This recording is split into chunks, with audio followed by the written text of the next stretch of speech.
Eric saying that theme song.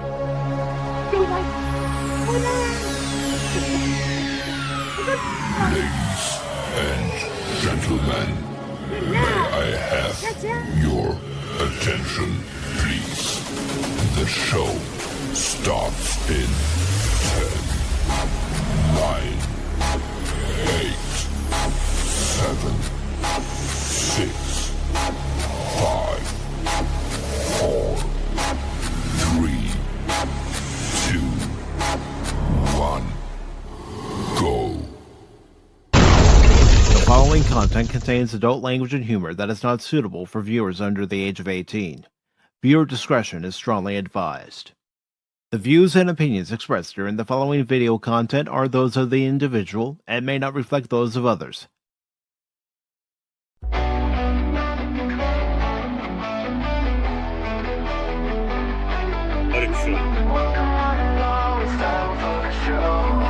Pacific414 Pop Talk is here.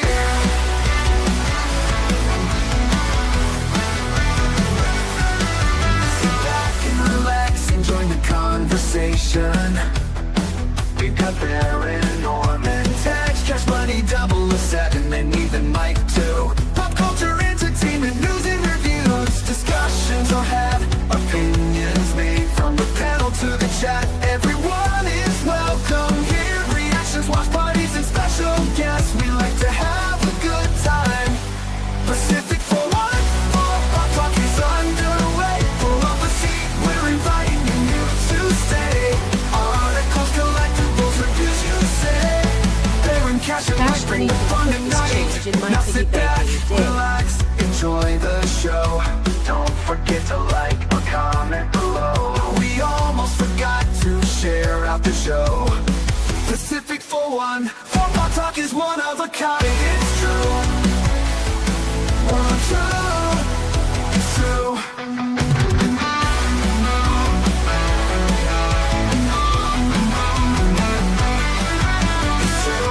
Back, relax, and enjoy the show.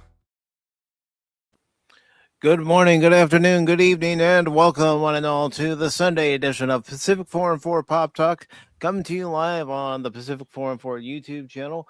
Rumble seems to be having a hiccup at the moment, so I'm trying to work on that at the same time.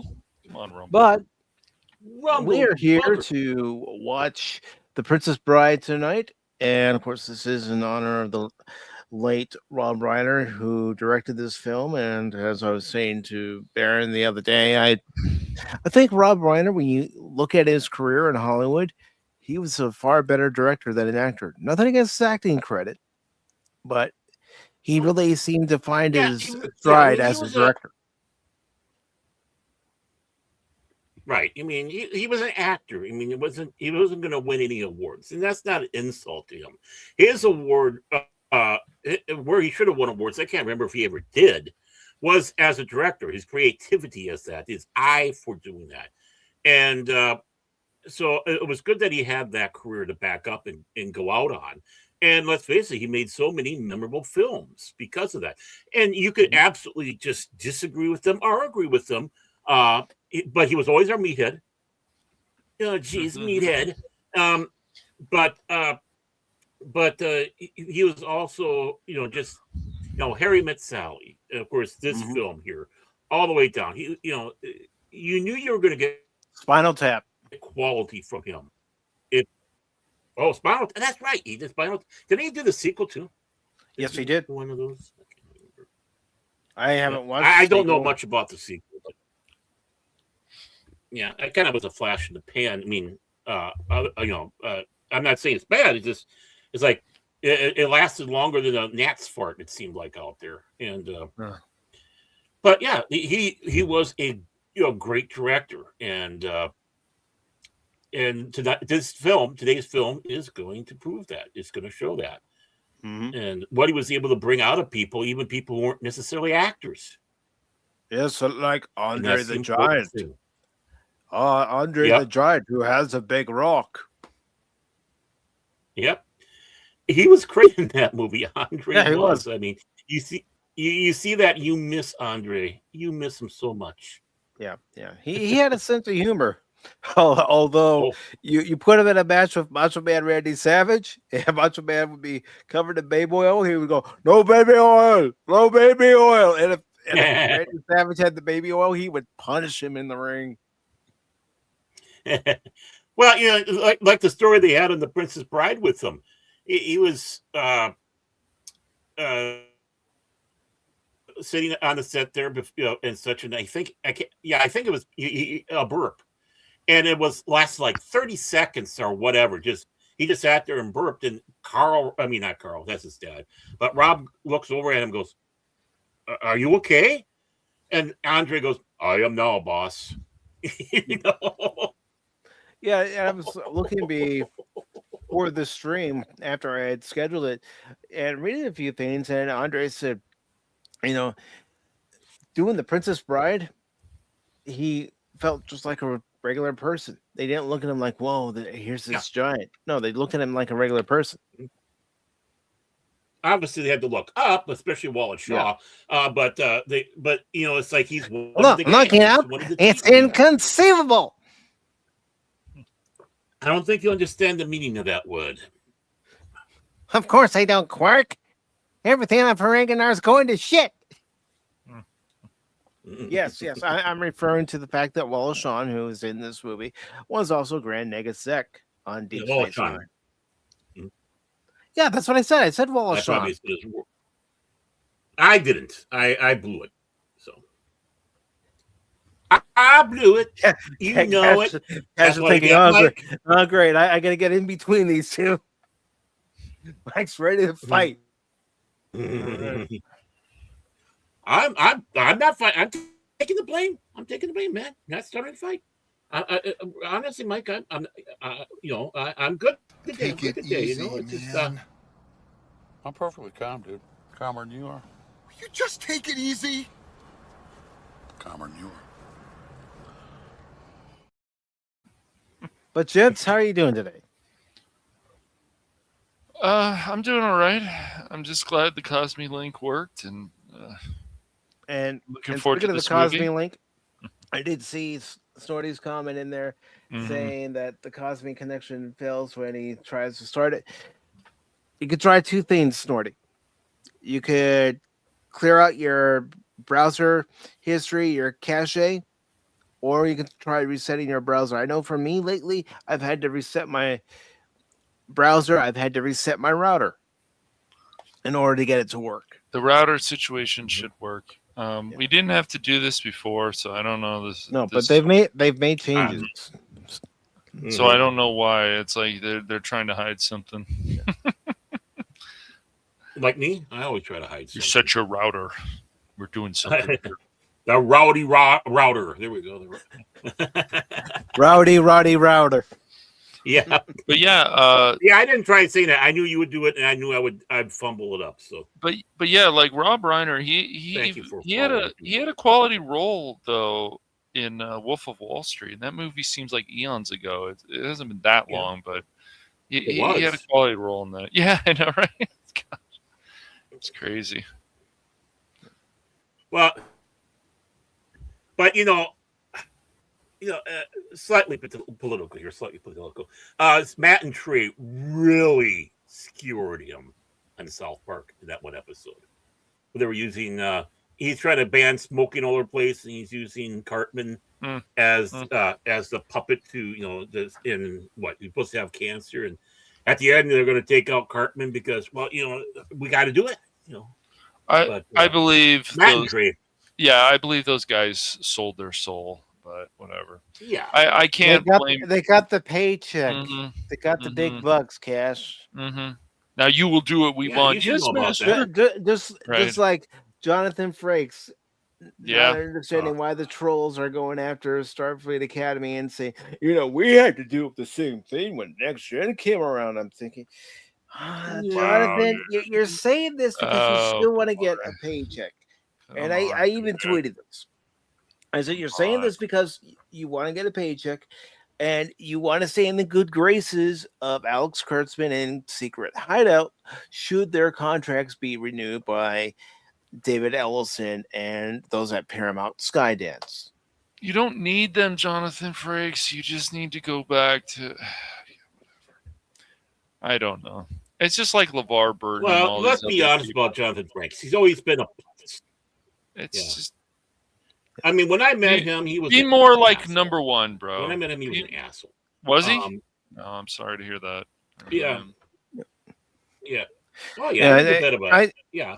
He was really, he could be pompous. He could be pompous because I remember when he came to a creation convention in San Diego. He, was making all the excuses in the world why he wouldn't sign autographs. Ugh, dude. It's like, okay, Jonathan, yes, you're a star on Star Trek, but you're not that big of a star. That's right.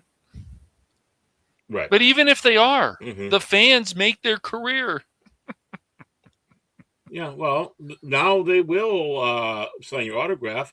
Like Mark Hamill will do it for $700 for a photo op and shit. Yeah, fuck that. I was going to say you have to pay a hefty price for that to happen. Yes. I mean, at least I perfectly understood when DeForest Kelley came to San Diego for a convention. He couldn't sign autographs anymore because of his arthritis. Yep. I was being told that through the time there that he was suffering so bad with his arthritis in his hands. He started. He might have been the one that helped started the take a photograph craze. So he said, "I can't autograph, but I'll take a picture with you. How's that sound?" I mean, honestly, I'd rather have a picture. Yeah. Right. Yeah. So this is me with the late DeForest Kelley. And yes, Helion, we went 1 hour into the future, and everything's still shit.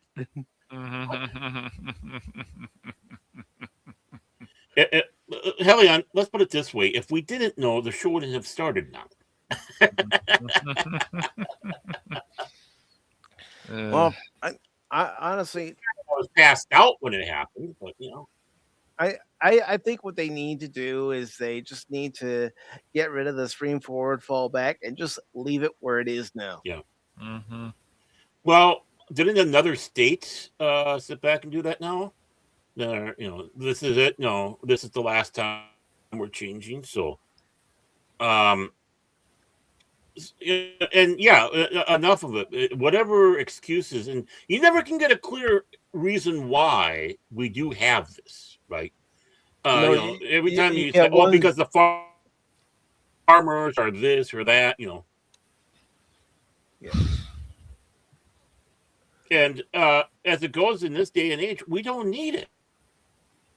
I mean, and as I'm getting older, it's getting harder and harder for me to adjust.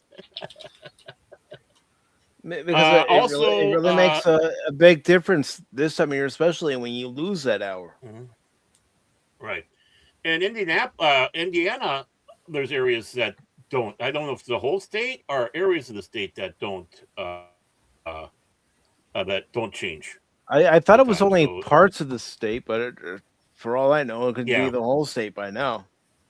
Yeah, it could be. Yeah, I mean, and I don't blame them. So yeah, well, there's two sane states out there, and it's like just change it. And of course, Bush had to really F it up because he's the one that changed when it happened. And it's like, no. There's no way. Well, we're doing the Gulf War and all that there, and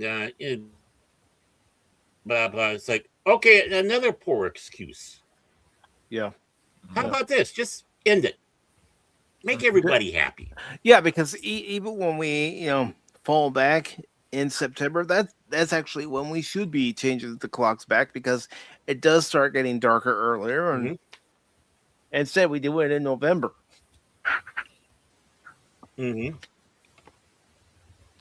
Exactly, and I think it's also earlier in spring too, or this time of year too. I think. It is. It is than it used to be, and of course, it's good to see. So I mean, we're already.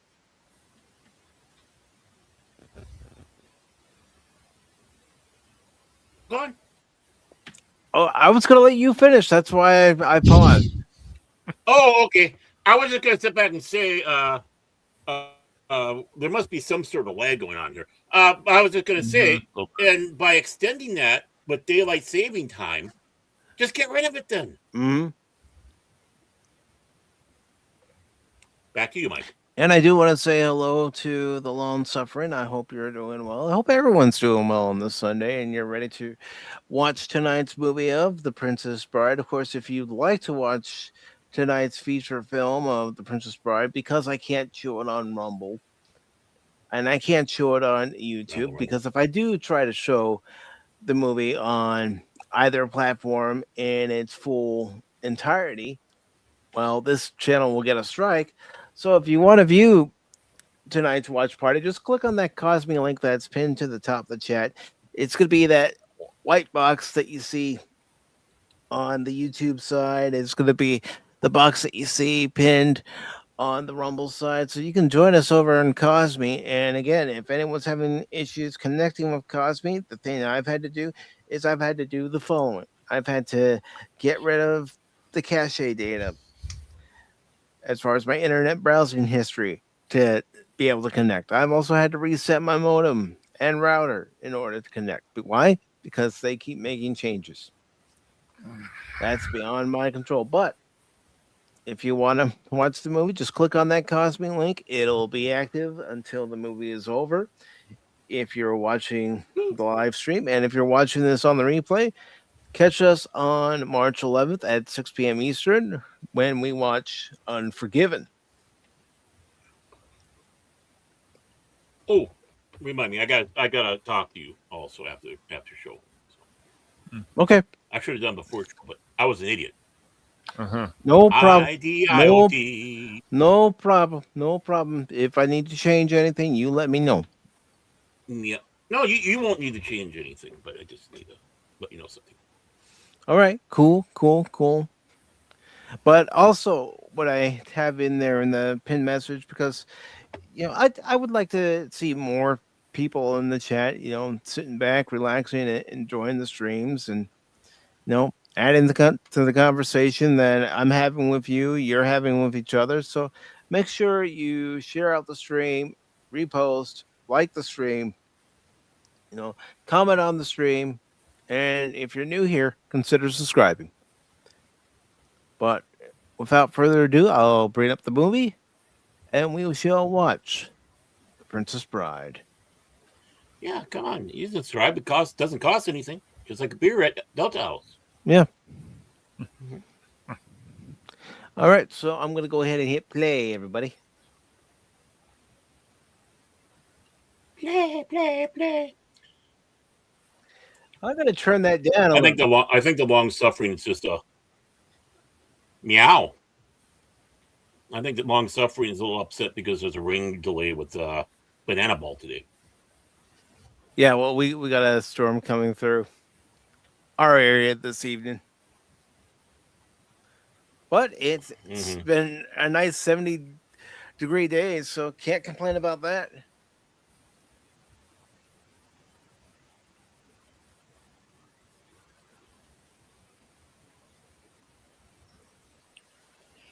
Fred Savage, what happened to you, man? Oh, heck yeah. I mean, here we're close to the 60s. 60 degrees today here right now. Nice. What happened to Fred Savage? He was a good actor. He grew up. Yeah, right. Well, I think he's doing other things now behind. It's just his attitude about some things, man, unfortunately. Also, one real quick thing for YouTube channel members, if you'd like to join us on the panel during this watch party, not the KOSMI link, but the StreamYard link is in the post section over on YouTube. Hello, Lady Mist, and hello, Long Suffering. Yes, good to see all of you. Yep. Good to see everybody in chat. And today I'm going to solve a case. I'm going to have my cigar. Mm-hmm. Peter Falk. better known as Columbo. One more thing. Mm-hmm. Yeah, and if you like detective show, definitely watch Columbo. Columbo's quality entertainment. And what a great role for him in this one.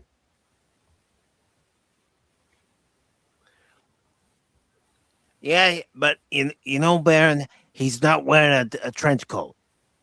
Mm-hmm. You're so used to seeing him wearing a trench coat. Mm-hmm.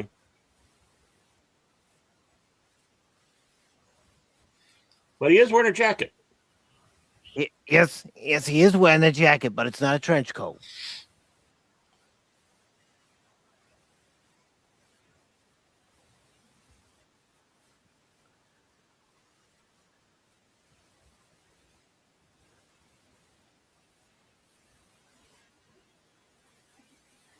It's a woman. Oh my God. Yeah, Robin Wright, a very beautiful woman. Yeah, and a man who looks like a man. Robin this Wright is crazy, Penn man. I don't know what century are you in. No, Cary Elwes, no, he looks like a man. That's not Wesley. That's Robin Hood. Yeah, it is. That's right. A man in tights and some. Yep. Mm-hmm.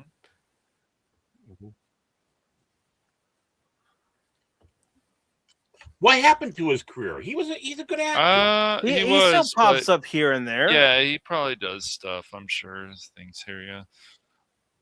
Yeah, I know some of these other actors. They go into more. Like that's what I'm saying. Guesswork. Yeah, no, but well, unfortunately, man, even back then, it's just Hollywood, and you might have a 5-year career or longer, then you get guesswork and other stuff. I don't know.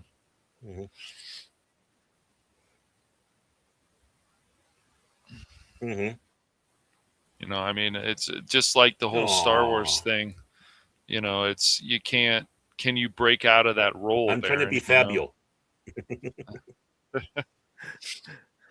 Well, I'm sure the long suffering can tell us whether or not you're Fabio. Mm-hmm.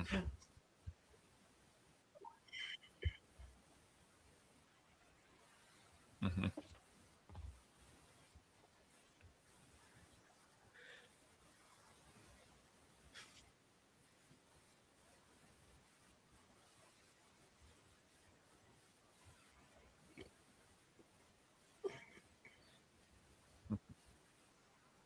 Mm-hmm. Oh.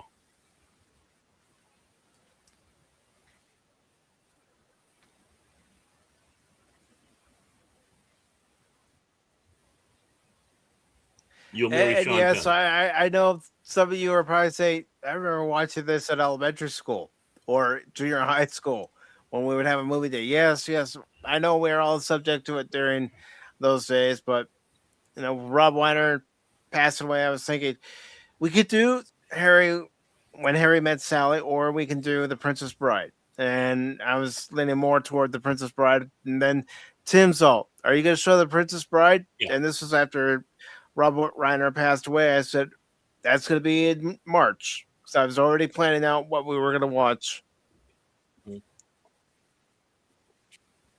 Mm-hmm. Married with Pirates is good. Look at me. I'm the captain now.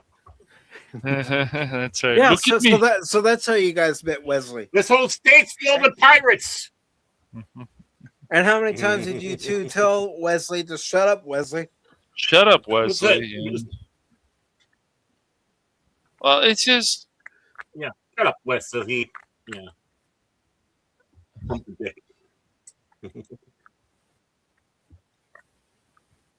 And there's Cash. A vampire. He's out in the sun. Yay! It's a big king. But I want to be a good king for... It's a random... Perhaps. He was so good in Fright Night.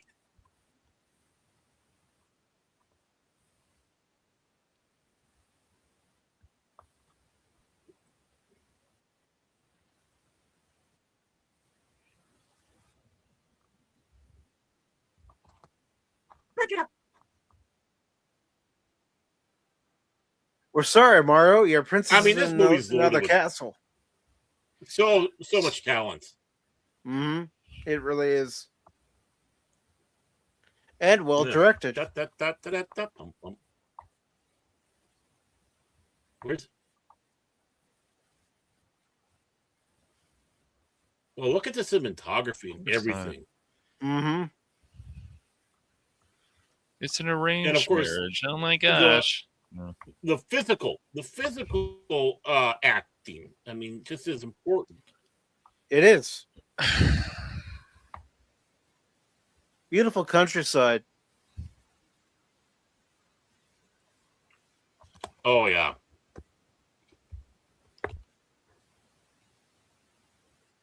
I love roads like that. Mm-hmm. Nice.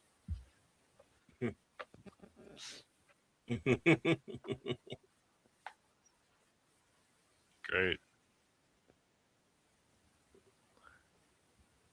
The Andre neck pinch. He was also great in Radio Days.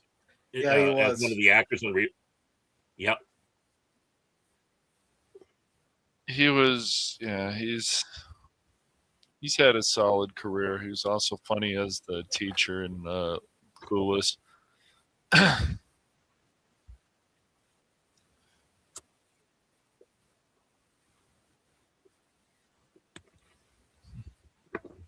What's so funny about Radio Days, though, with that is, no, he's playing this big, mighty voiced hero on the radio show, like a shadow or whatever. And then you go to him, he's this short guy in front of the microphone. There was so much of that. One of the reasons why so many radio guys weren't able to make it into television or movies. Mm-hmm.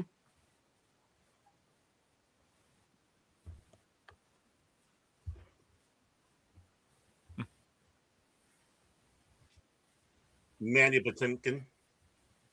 Yep. My mom had a crush on him.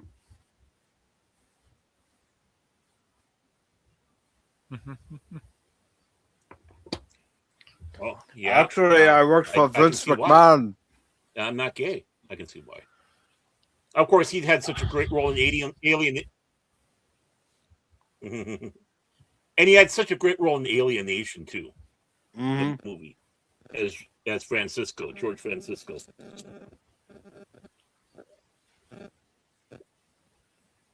Later played by Eric Pierpoint in the TV show. Mm-hmm.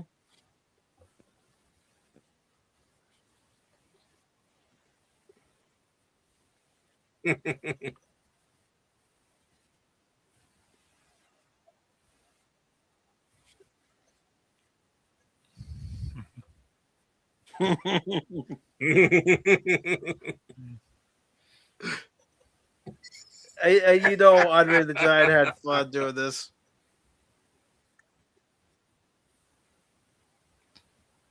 Oh, he did.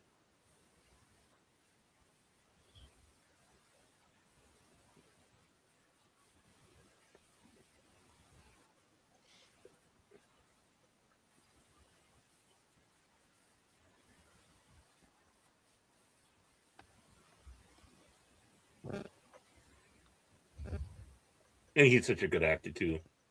Mm-hmm. Even though he did have that long dinner with Andre.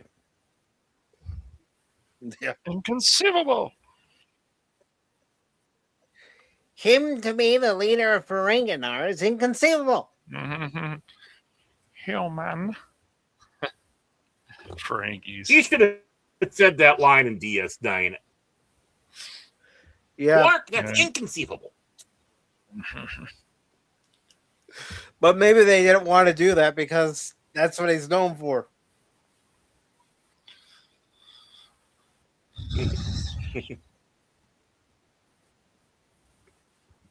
I don't swim.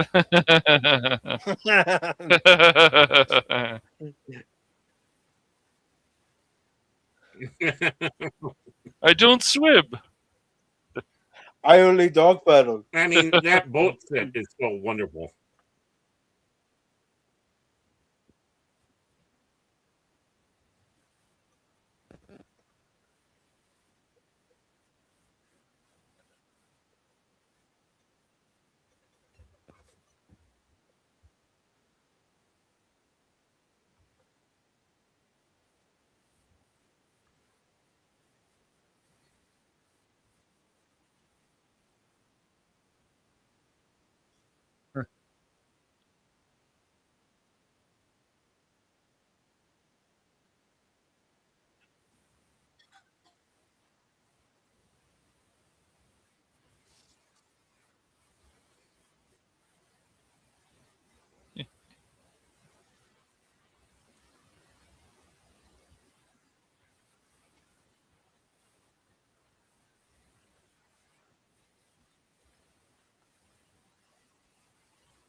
So is this the SS Pop Talk? Hmm. I think Baron's connection's giving him a hard time. No. Internet issues, man. They suck. They do.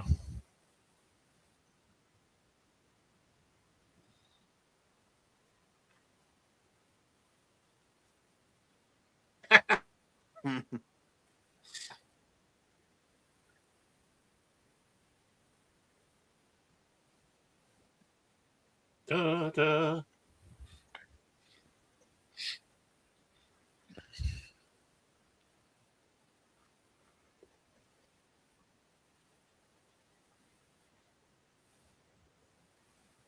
I'll be right back. Okay.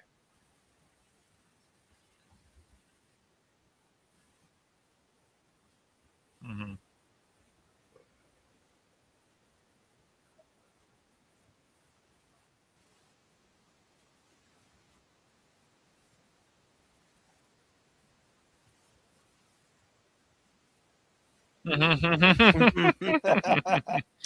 Don't say that. You hurt the Giants' feelings. Come on.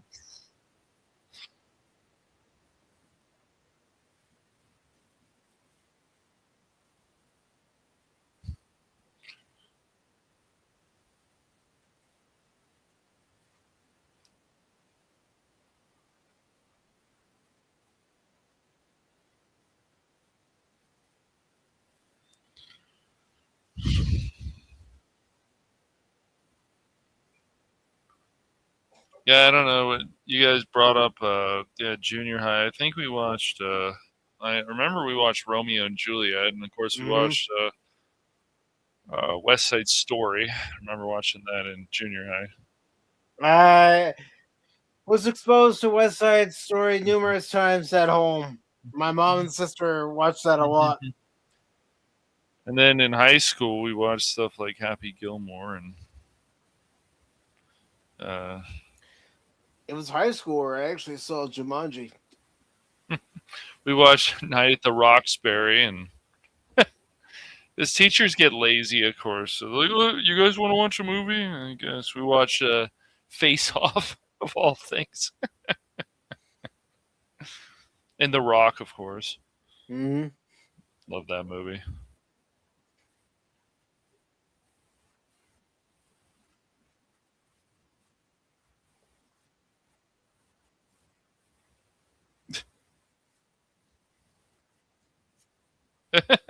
Mm-hmm.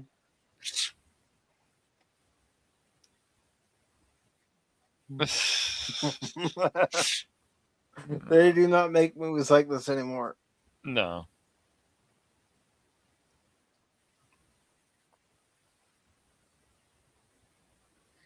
They forgot a lot of things about movies, sights, gags, and all kinds of stuff. That's why I laugh when I even hear these people nowadays. They're like, "Oh, that movie was so funny." I'm like, "Oh, you mean all those forced jokes that things need to be organic?" Because sight gags have to be organic. Mm-hmm. They can't feel forced. No. But honestly, I should use that clip for Pop Talk. I'm waiting. Thank you.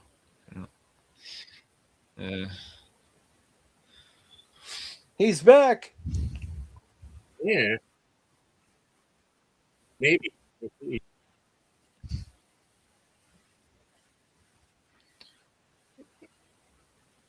I just gotta get back into the KOSMI. KOSMI thing.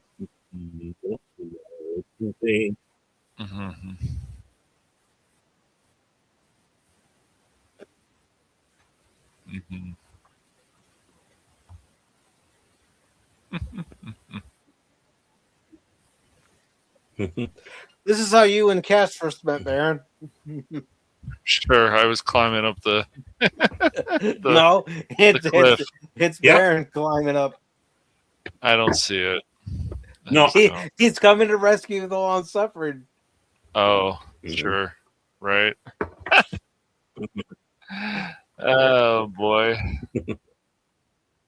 Yeah. Well, if Baron and I had a duel, I'll show him on there. It's fine. These sets are wonderful. Yeah. Practical.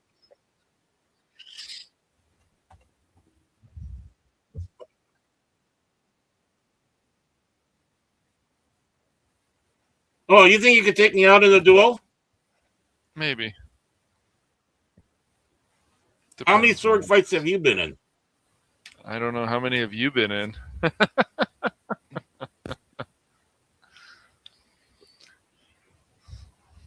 Oh, we lost him again. Cash.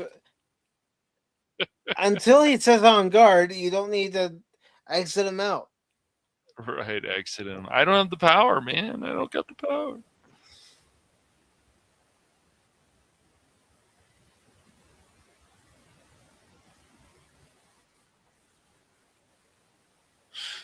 Great sword like my father.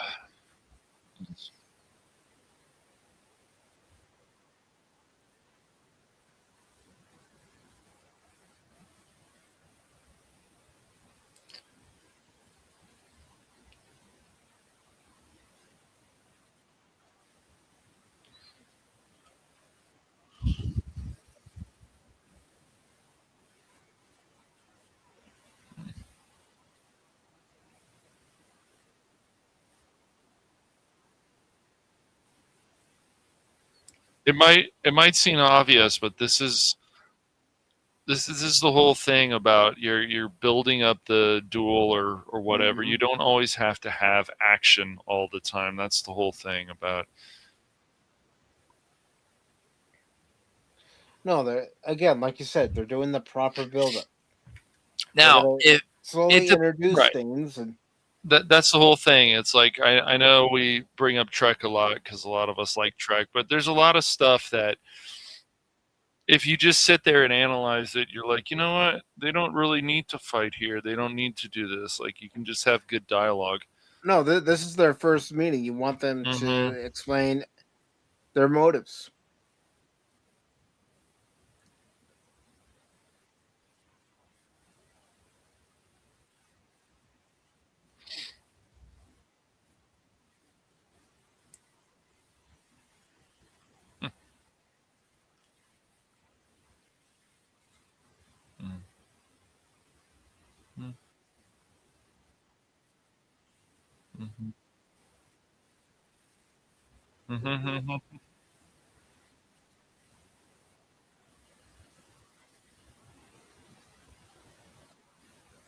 Mutual respect, even though they only had that short conversation.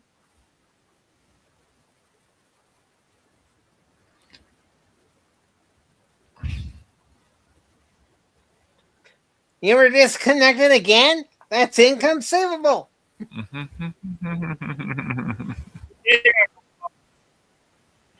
Baron's having issues. You might, dude. Yeah. Yeah. It seems to be getting worse and worse, but oh well. Have you tried resetting your modem and router? It's funny to think sometimes with technology, the easiest that. solution is the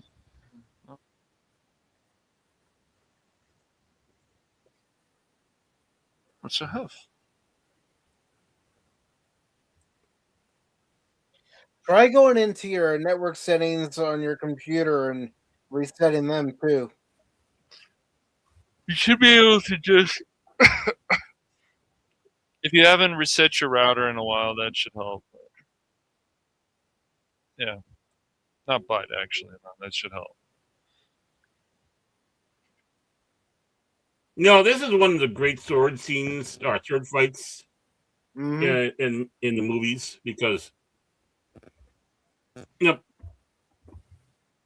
when was the last time we had like it shows that there's a lot of energy that is spilled. People wonder why do people stop and have right. But people wonder why people talk and stop and talk during that. It's so they can get their energy back. Makes sense.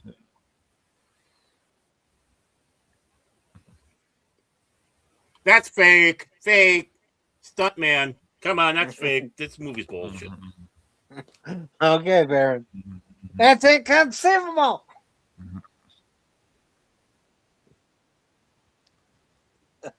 Maybe I should do that.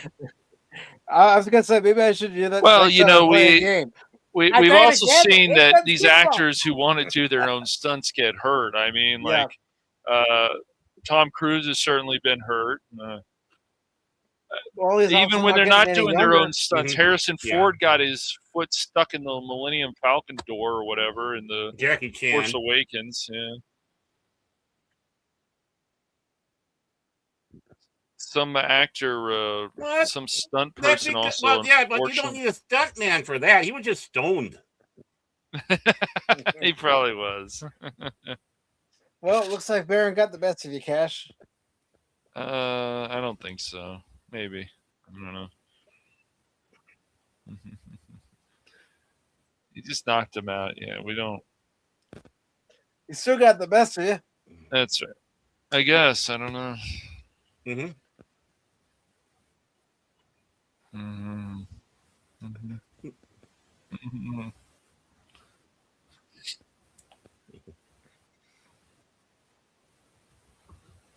What beautiful sky and all that. Oh, jeez. Mm-hmm. That looks like such a beautiful day. In a beautiful location, and nowadays they would only make the fake rocks and then everything else would be CGI against a green screen. I mean, CGI can look good, but it can look cheap too. So. Yep. The problem is people overdo this stuff. So especially now. The thing is if you're dealing with natural landscape, don't use it. That's right. Up. Mm-hmm. That's why there's so much great, beautiful scenery and stuff like. Yeah, I mean, I can understand they're touching up because there's like a building or whatever that they just can't get out of the scene, and they use it to touch that out of there. Well, look at all the beautiful scenery and things like Lord of the Rings, man. For example, I mean, just New Zealand, of course, was used a lot. Well, they're in the middle nowhere, in New Zealand, and it's still New Zealand's a beautiful place. Mm-hmm.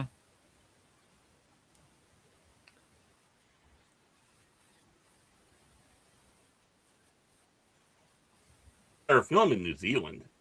I mean. Mm-hmm.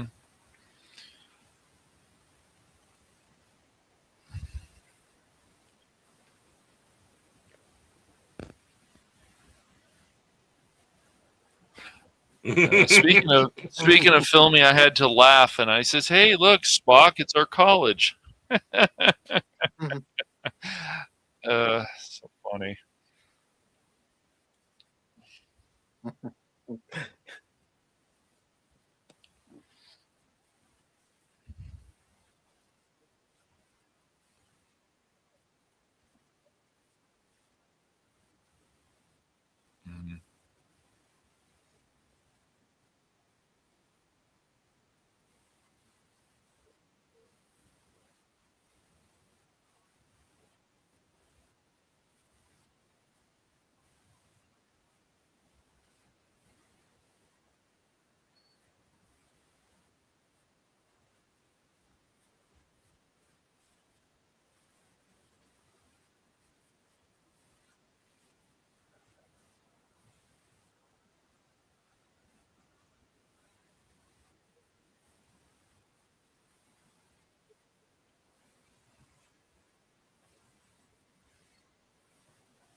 Make sure he's still alive. Yeah.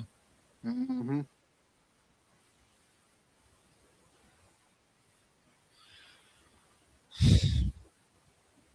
Mm-hmm.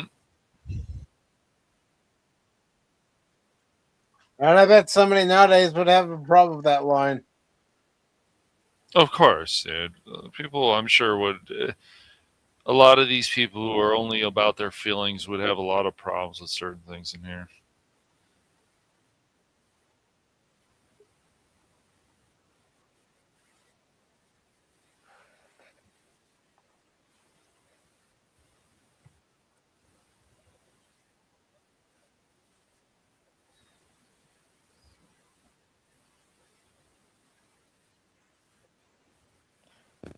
Keep watching, Helion.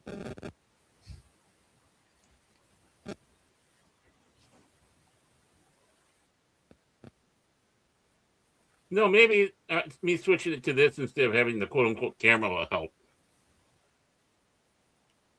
Yeah, because you know how StreamYard could be a resource hog. Yeah, could be worse.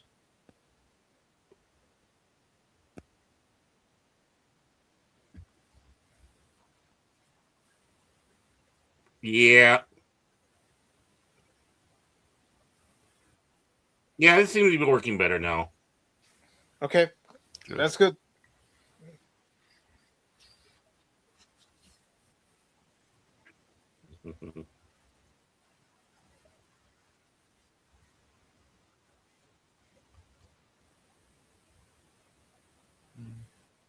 That's good.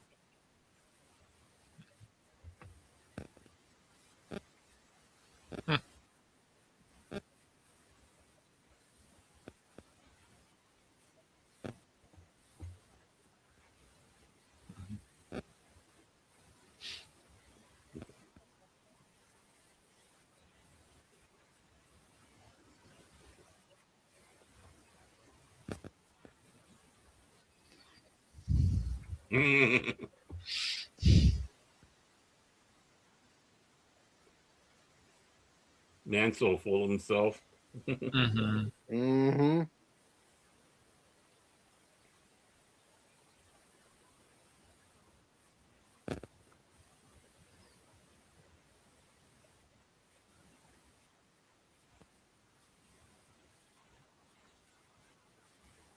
It's like me.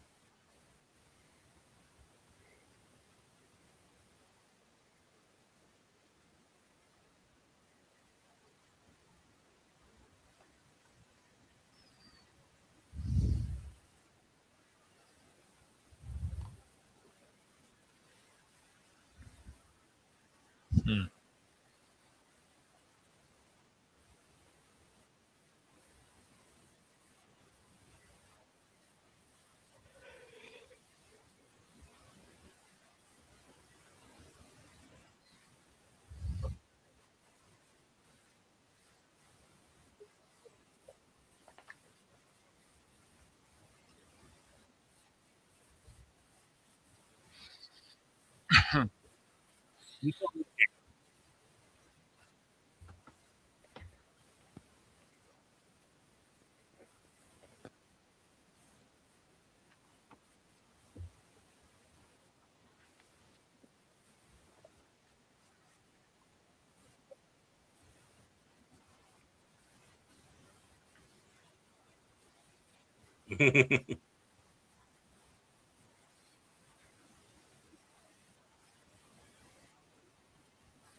So he's dealt with Rita Penny.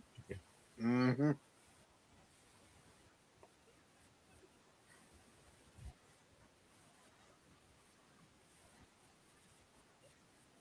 1987, right? That's when this came out. That's when this came out. 39 years ago. That's when when I graduated.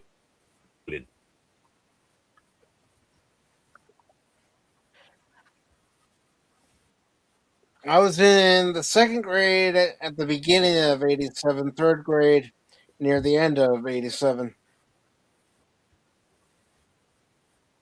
Mm. Come on. Don't turn your head. Just a pop. Has there been any Have you stuttering seen over this on the one, Cash? KOSMI side? Don't turn your head. I'm the wrong one to No, ask. I'm doing good. Doing good. Okay. Don't turn your head. No.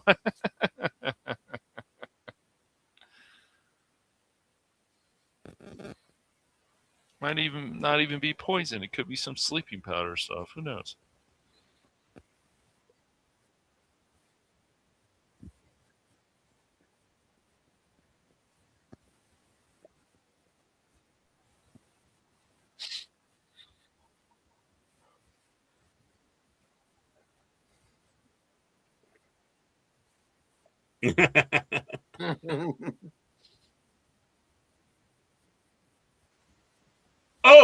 So that's Little Kraken.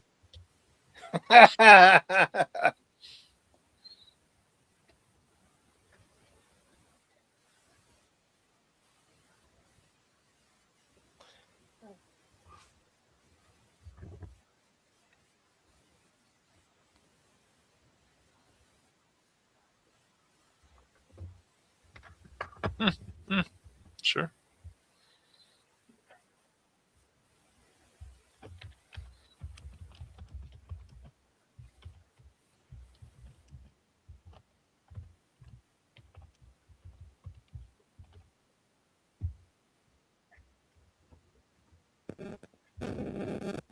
We're on horsies. Oh, look Yep. at that. Beautiful. I'm gonna look at in the credits to see where it was filmed. I know I could use the internet and find out, but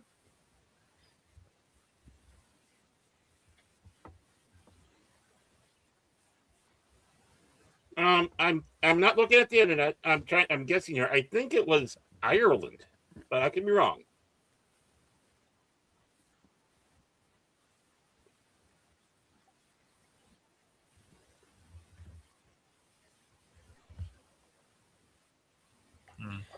talking about Cary Elwes, there, Helion, being on 2 seasons of Criminal Minds.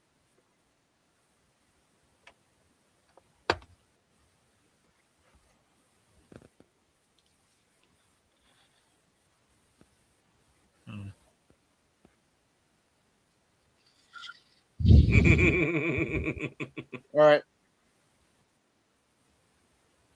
I mean, she should be used to seeing the hand raised up to her. She was married to Sean Penn.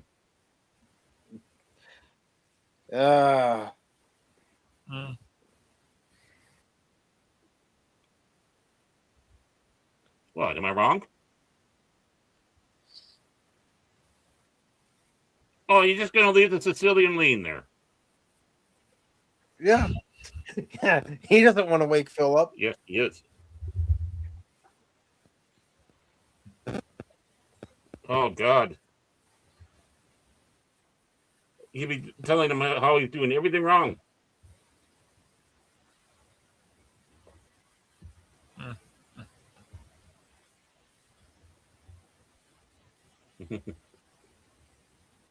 Tommy, good to see you, brother. How are you doing this Sunday? What's up, Tommy? If you'd like to watch the movie, the KOSMI link is pinned to the top of the chat. Tommy?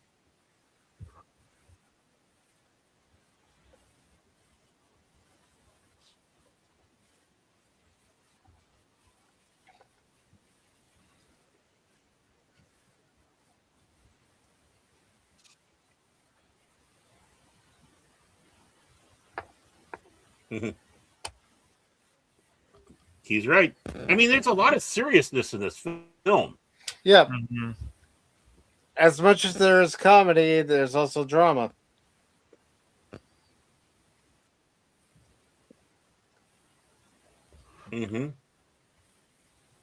Tommy says, I'm making it through the day and hope y'all are well. Yeah, doing good. Glad the weather's warmed up for a little while.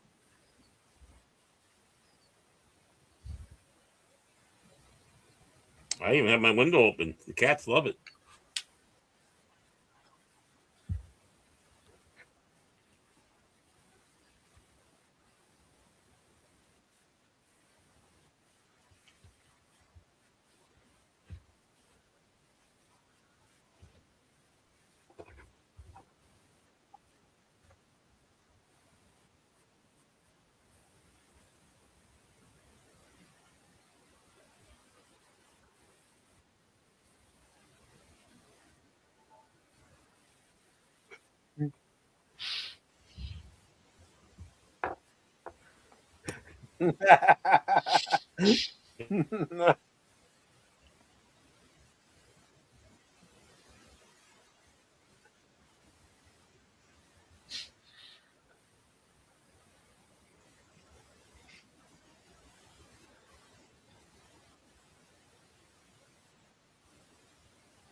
He looked better with the mask. Eh. It added some mystery. Mm-hmm. Well, it looked awesome too.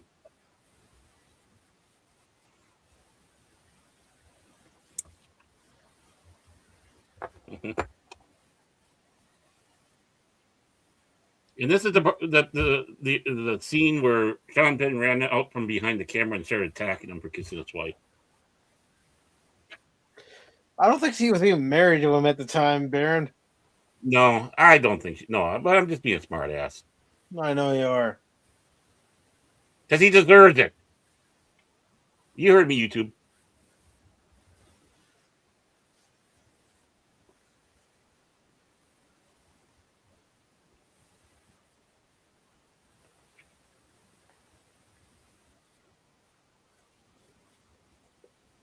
Just don't have any chili. See, I think those trees in the back there is a special effect, but look how good they were. Yeah. Because they knew how to make special effects back then. Mm-hmm. Okay, we have a movie that's this budget. There's this amount that's being allocated to special effects. Mm-hmm. Let's do what we can. And here we are on Dagobah. It's not that bad.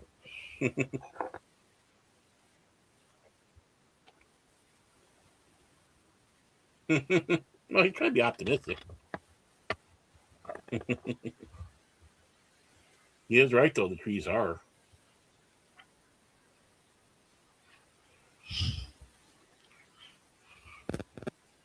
Look at those giant honeycombs. Mm-hmm.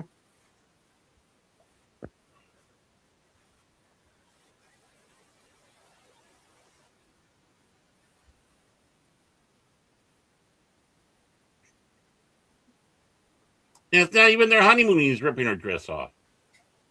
He wasn't ripping her dress off, Aaron. Come on, Get your Baron. mind out of the gutter.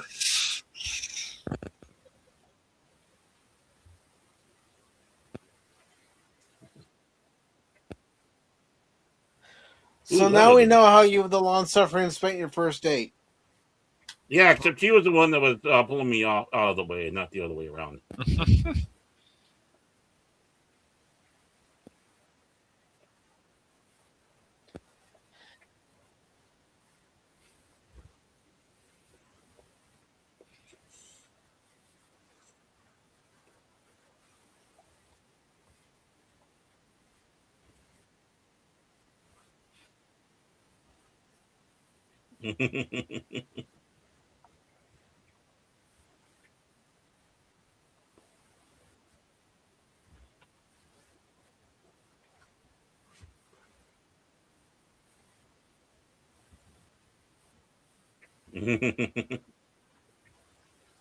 Yeah, kind of funny. That's what Mike says to us before every show.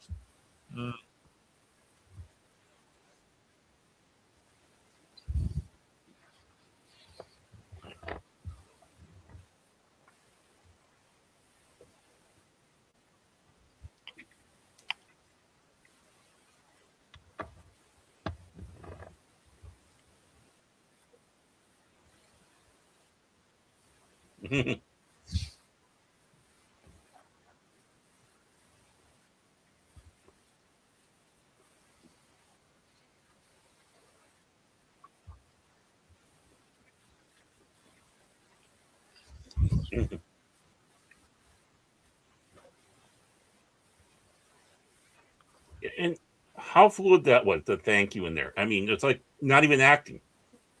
Mm-hmm.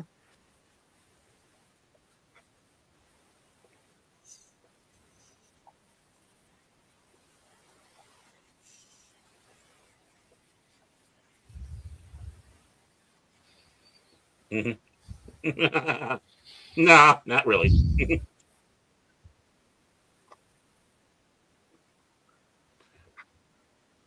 That's really quicksand. Yep.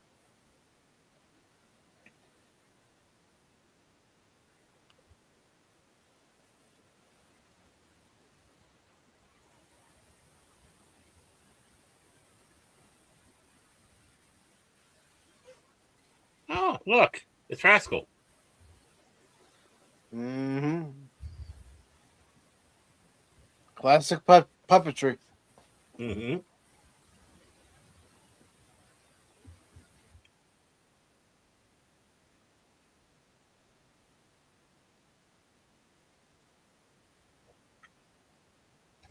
Well, that was nice of him. Yeah. I would have ran away.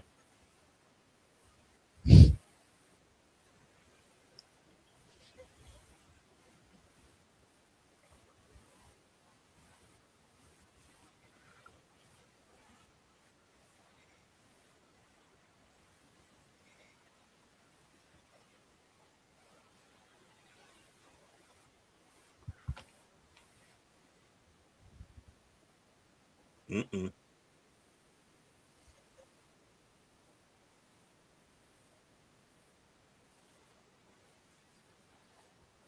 Vermin. Internet trolls.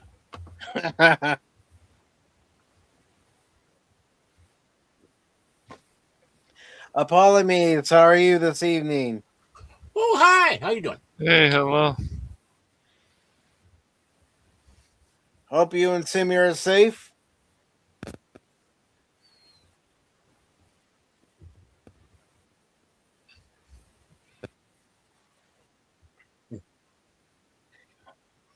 We shall strike down the vermin. I think he's wrong.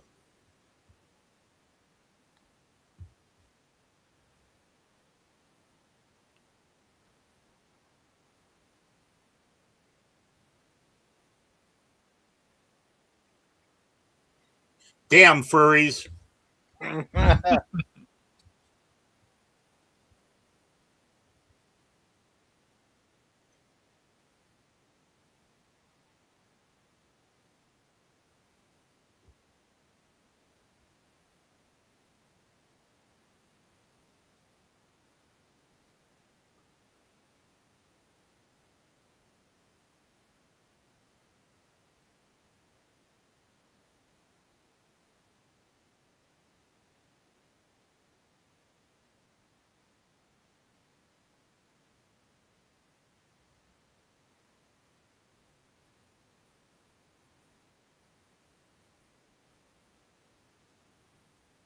That's one way to get rid of it. Yep. And have dinner at the same time. Kentucky Fried Rollings of unusual size. I don't think the Colonel would approve. We're watching the movie over in KOSMI if you want to watch it in KOSMI.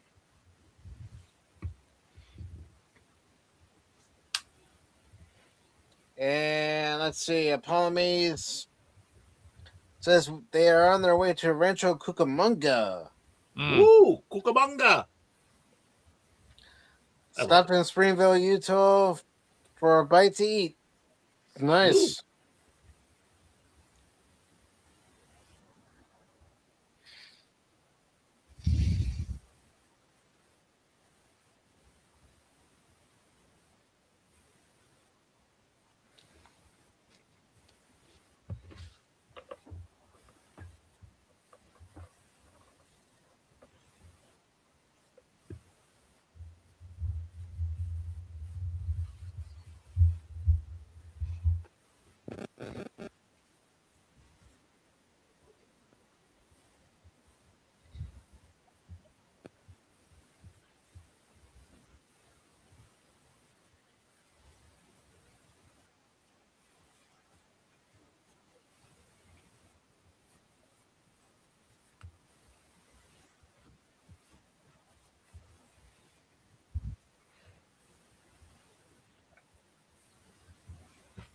Yeah, right.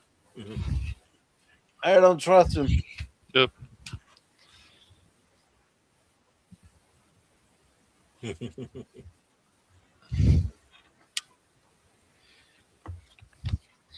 Apologies if you have time to watch the movie, which I understand you're on the road. You probably don't, but if you ever get to a stopping point and the movie's still going, join us in Cosby.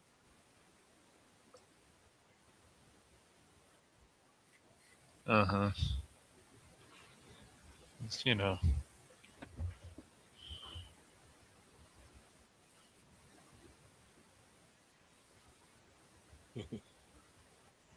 Christopher Guest, of course. Mm-hmm. Good actor. Mm-hmm. It has 6 fingers.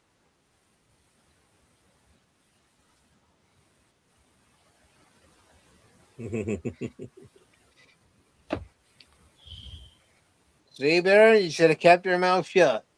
Yeah, I You should would have. have bonked you over your head. And here's the late Mel Smith. Mm-hmm. Who was in the movie Morons from Outer Space.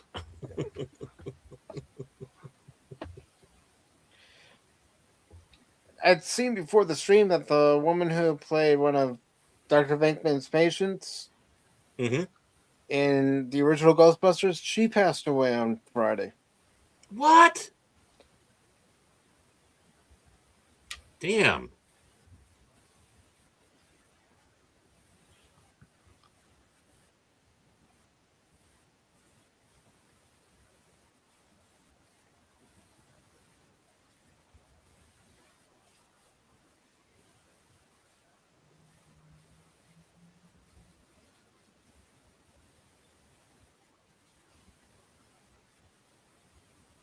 Till I kill you.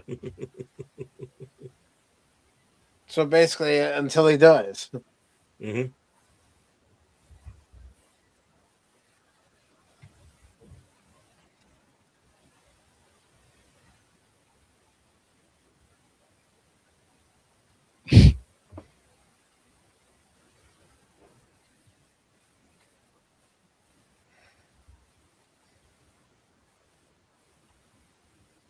Mm.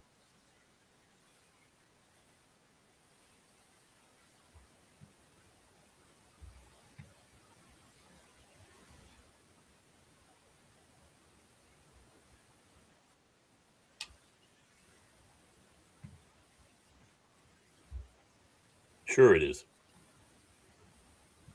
And Walter, how are you doing tonight? Everybody's coming by. Hi, buddy.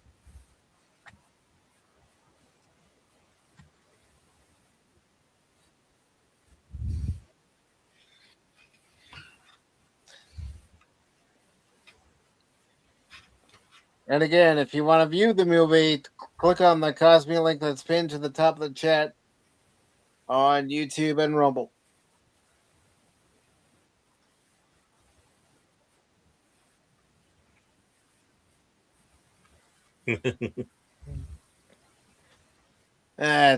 Kevin was always a pain in the ass. Mm.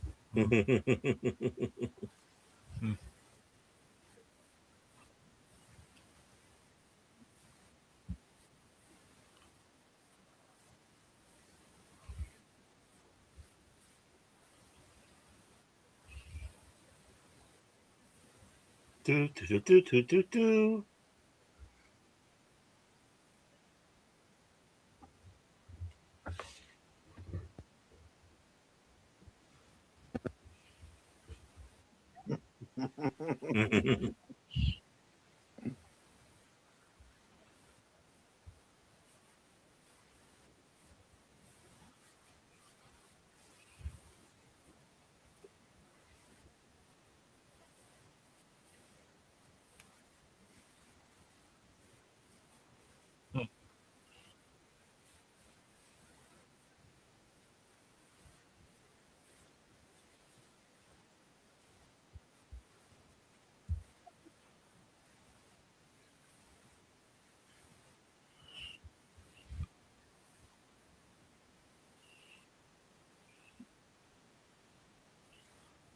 It was all a dream.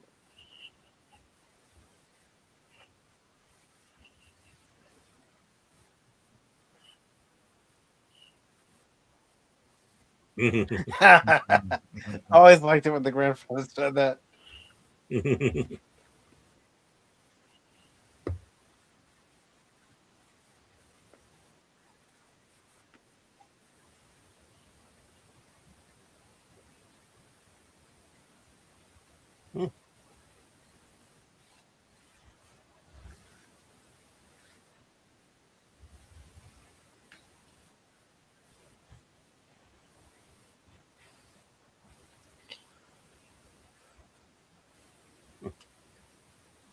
Yeah, because it's that simple. Nothing's ever that simple, Cash. You know it.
Yeah.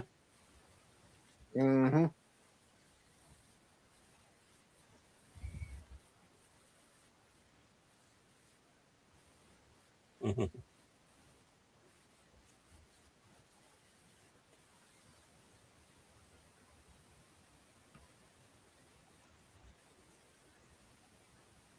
The secret knot?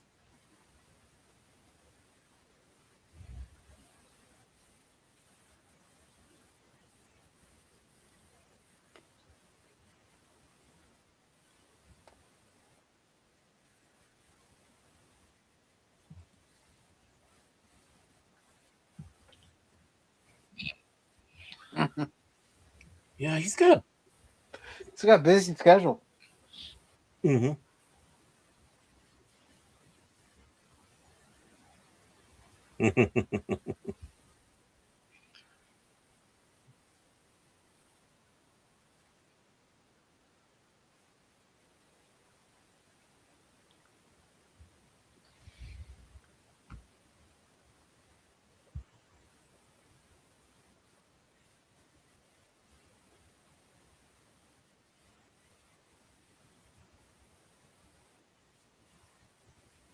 Ooh.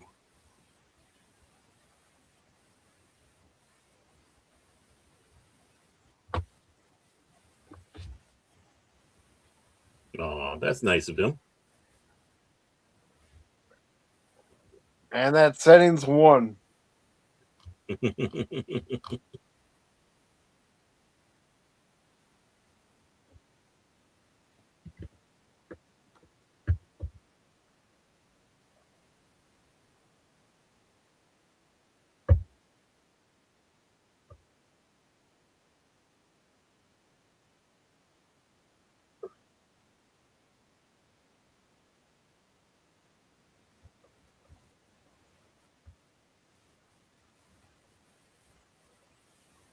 He is.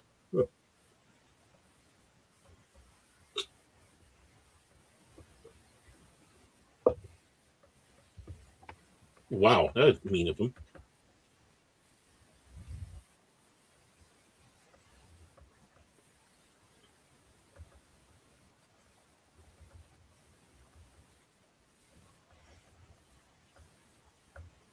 He's so polite. So polite and villainous. Yep. See, villains like this are more interesting than them pushing all these wacko psychopath bonker people that they do now. I mean, look how Sherlock destroyed Moriarty, how Doctor Who destroyed the Master. And it's like, no. Because everything doesn't have to be just like sadistic and all this other shit and whatever it is. Well, it's how you do the sadistic. right? Yes, I mean, but the master was sadistic. The people who worked on characters, like I always talk about the Joker, it's like he's just not one-dimensional. There's so much more to him, and you know, the build-ups with Batman and the Joker and other characters, and how he treats mobsters and so on, even in the movies. Right. You know, they're more fascinating when you have that. You know, like in this movie, no, there's more menace than being casual like that. Yeah. Than if, you know. Yeah, well, being it's just, yeah. You don't need the villain to be over the top. It's just, it's like the Empire, Vader. Vader is not just a person who goes around killing people. There's so much to him. But this is what people, that's why it's so weird when people want this perception now, or they feel villains have to be misunderstood. And I guess that they don't, they want to, I think they try to make them misunderstood, these people nowadays, is they want people to relate to villains, which is insane. It really is crazy. Well, if they're trying to make them absolute batshit crazy to identify with the generation of the day, what does that say about our generation?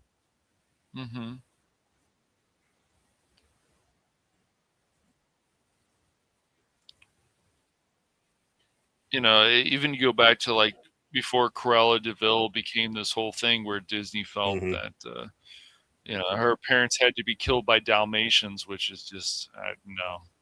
It doesn't matter if it's the acting is good and stuff, you know. It doesn't matter if Emma Stone is good as a younger Cruella or whatever.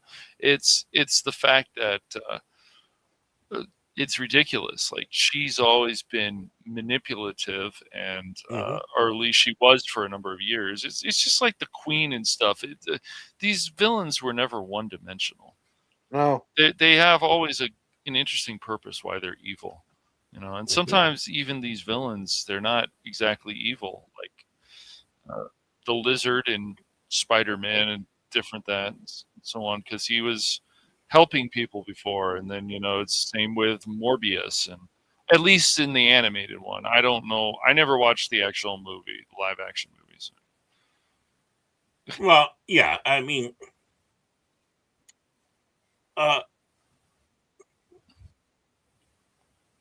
that's why a lot of people loved playing villains over the heroes back in the time, because there was something to them, even if it was a small role. Right. No, let's face it, Christopher Guest's role isn't that huge in this movie, but yet. No, it's a small role.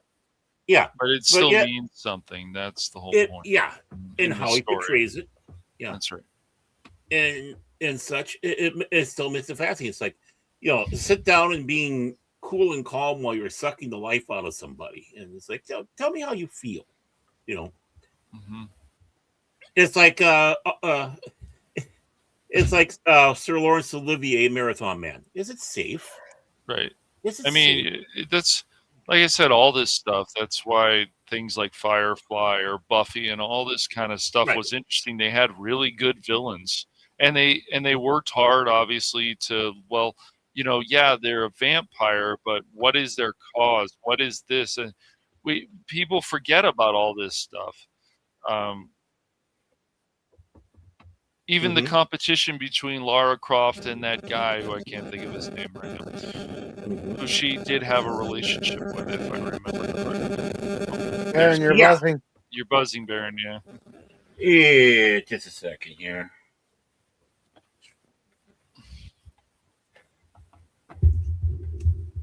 Well, that's why I always thought that Buttercup was a good villain. He was more than one dimension. He is, absolutely. I've seen a good deal of him on screen, and he's cunning, he's manipulative, absolutely. He goes wherever the wind blows if it's an opportunity that'll benefit him. Yeah.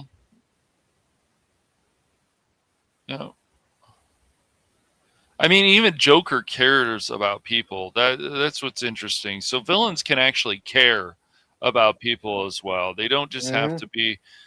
But this is why even horror characters, Jason and all that, they had a interesting backstory.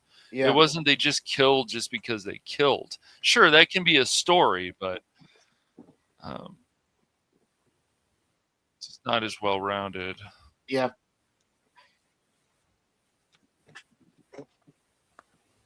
I'll be right back, gents. All right.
Right.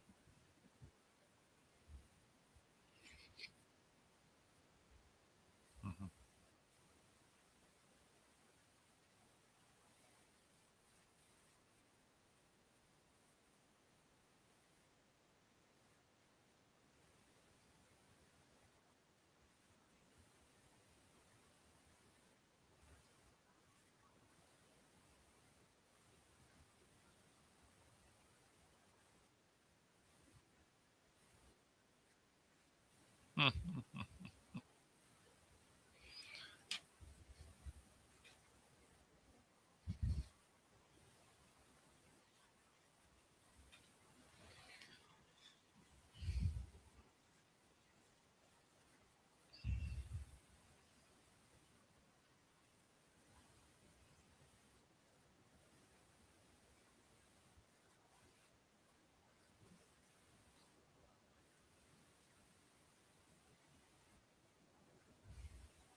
So, Mike, other people, I noticed this yesterday in a Discord, actually, other people feel the same as you, that, things like, or movies like Superman don't let the audience really breathe.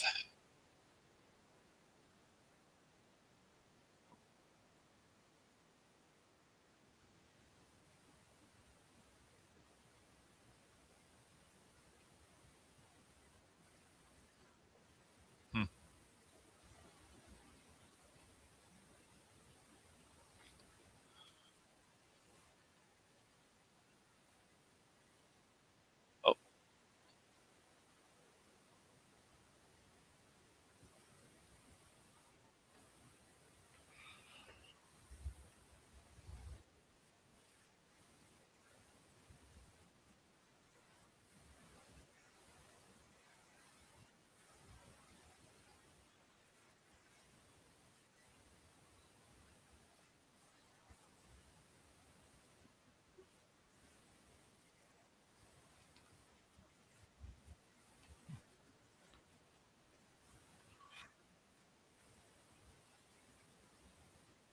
My mic was off. Sorry about that.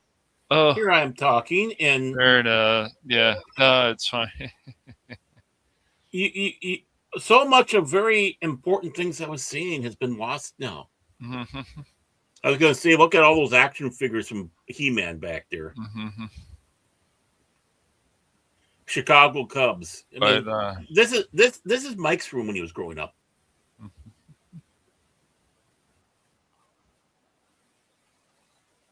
In fact, Fred Savage kind of looks like him a young version of Mike. Yeah, Physic, the book.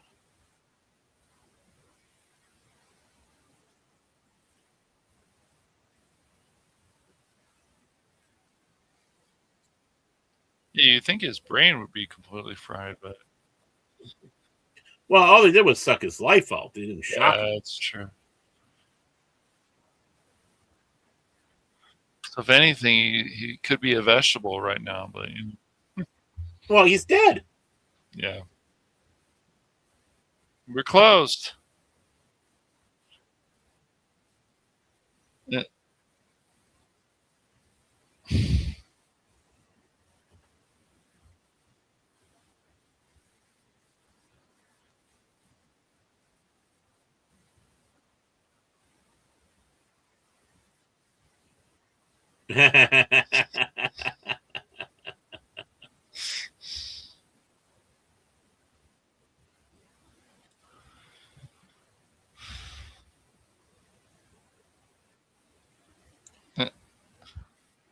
I've seen worse.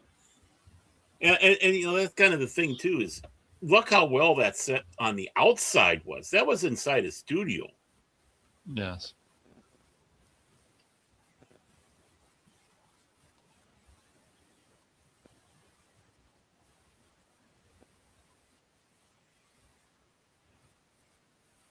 Mm-hmm.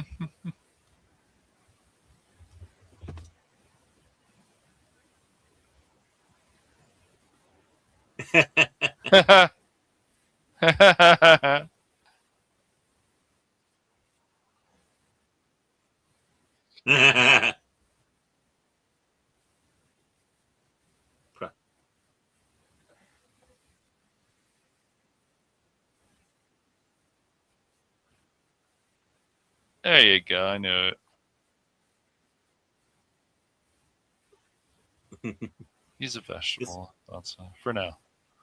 Yeah. Mm-hmm.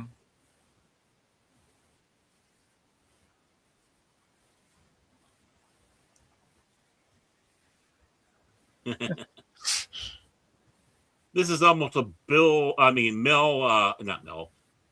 Mel Brooks's type of cameo. Mm-hmm.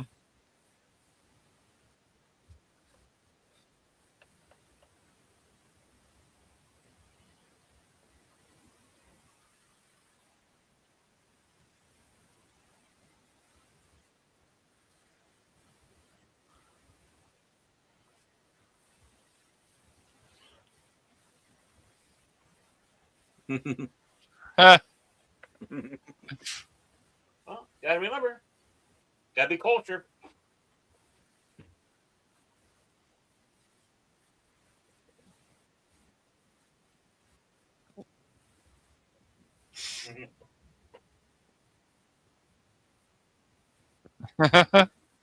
What's the difference?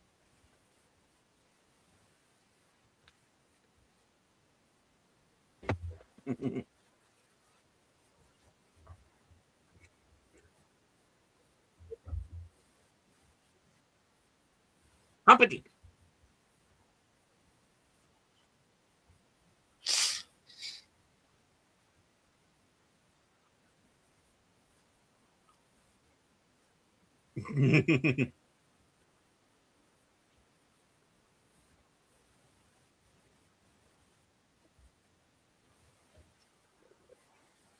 Mm-hmm.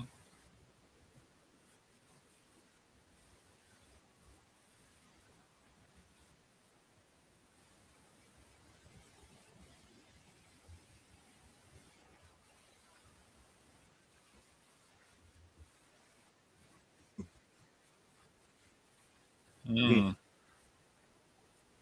Uh,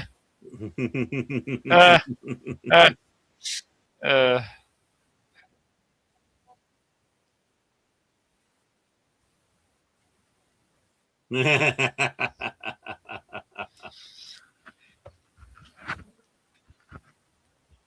you know that Carol Kane dated Woody Harrelson for a couple years? Carol Kane dated Woody Harrelson. No, I did not know that. Mm-hmm. There's Celebrity couples I know about, but I did not know about that one. Mm-hmm.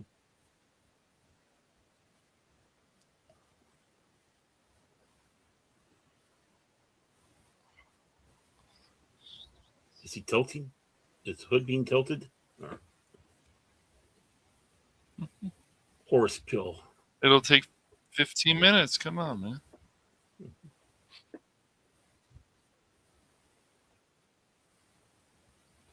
It's crazy. This movie's 87. I know, in its time. Do you know people? There's some people out there that wanted to remake this movie.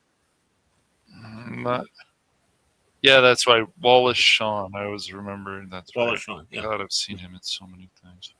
Oh yeah, My Dinner with Andre. I knew that was Billy Crystal. It had to be. Okay, I had to check that just to make sure. Oh yeah, that's Billy. There's a lot of talk about him doing when you did this film. You know, glorified. Man. And just think, Carol Kane went on to do Strange New Worlds. Isn't that just so exciting?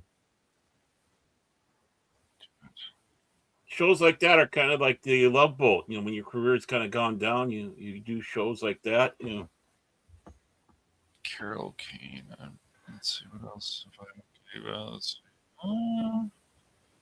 She was in Taxi. Do I remember? Okay, yeah, I've watched some of Taxi. Okay, so she popped up in The Simpsons.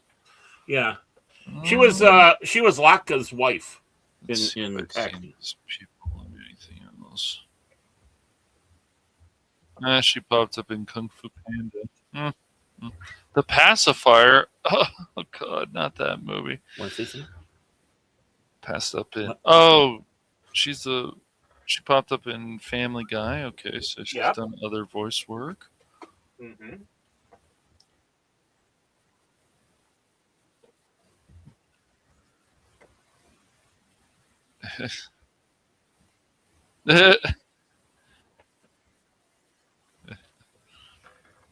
Oh boy, she popped up in Freaky Friday too. Very exciting. Mm-hmm. Welcome to the Cosmic Side, Joe. Hey! Hello.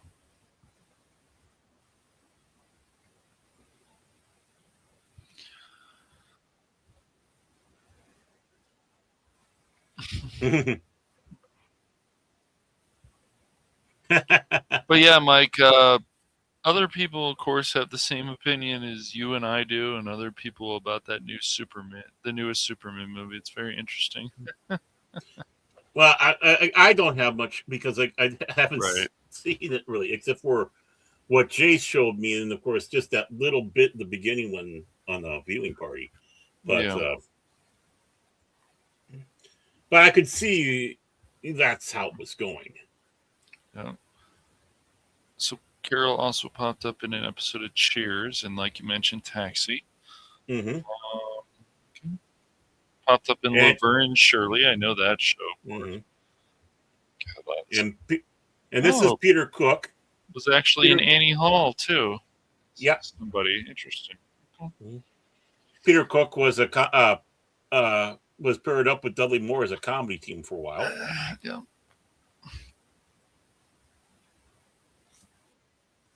Yeah. Together. Yeah.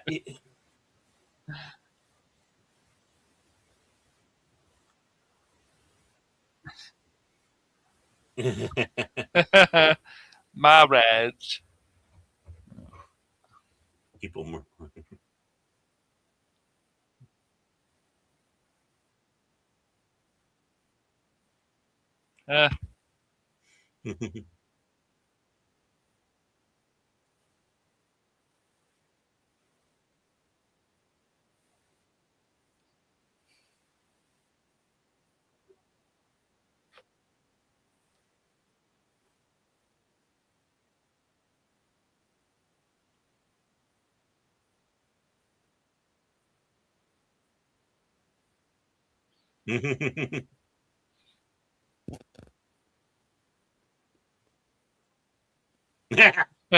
Love.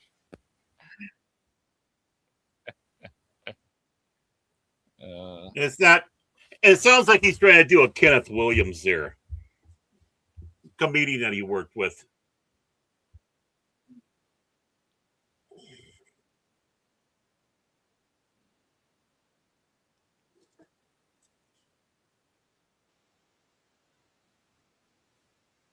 So try to tell you why.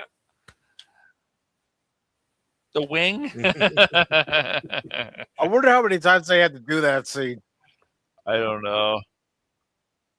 I don't know, but I could see it's because people were laughing too hard. Do you have the wing?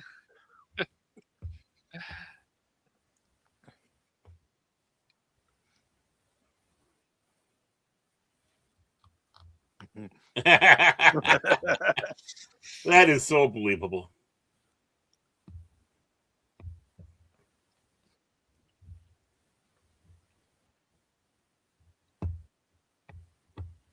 The Hyman Suite. Oh, God. Huh?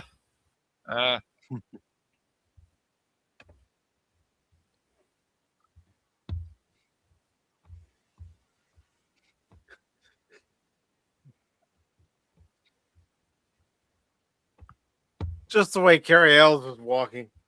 Makes me laugh.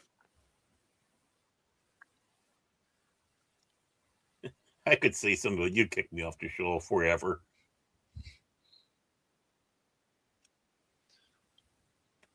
Yeah, don't poke the bear too much there, Baron. No, that's why I didn't say anything.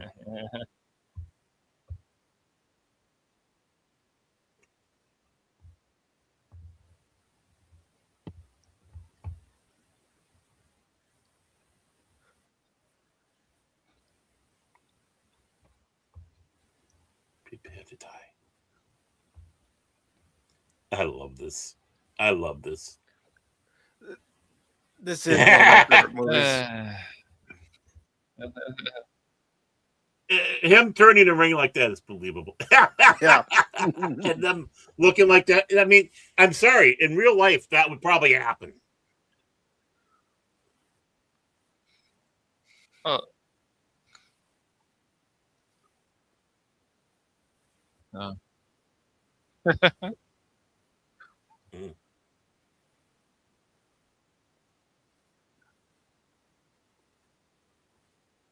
There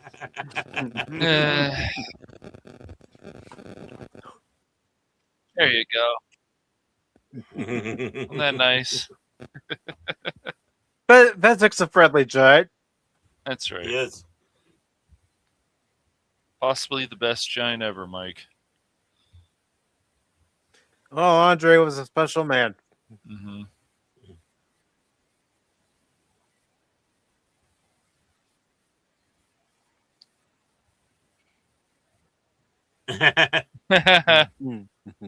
That's me. You know, heaven forbid, God forbid, I don't want it to happen. But if they did do one, the only one I can see taking that role would be Tyrus. Tyrus do a good job. Oh, yeah, Tyrus was in The Preacher or whatever, yeah, which is crazy.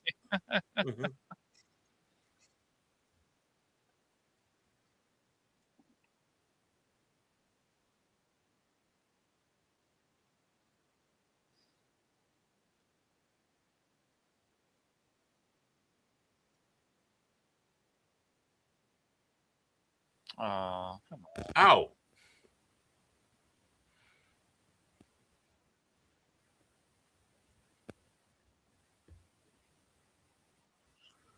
So remember, kids, hello be careful. Anonymous. Hello, Anonymous. Remember, kids, be careful about chasing the bad guy, all right? Yep.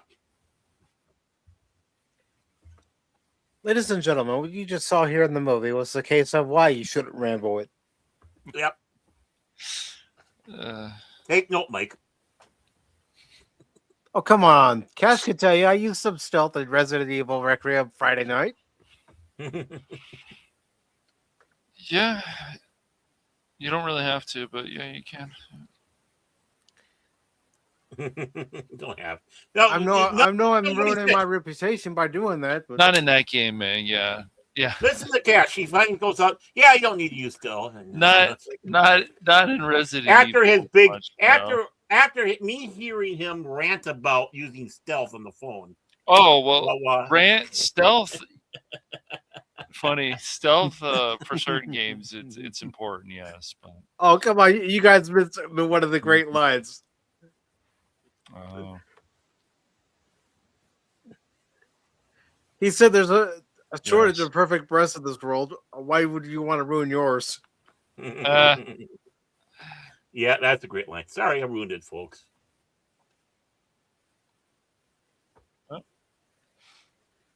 No, I didn't say you ruined it. I said you missed it. Yes.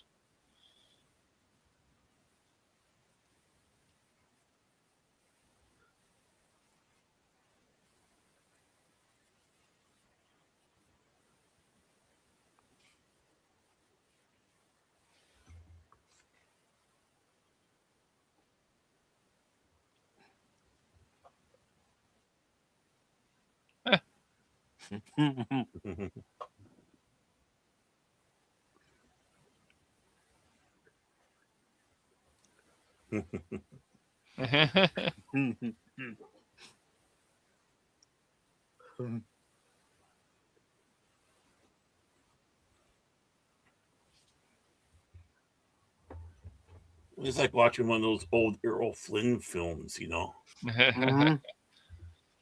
Errol Flynn versus Basil Rathbone.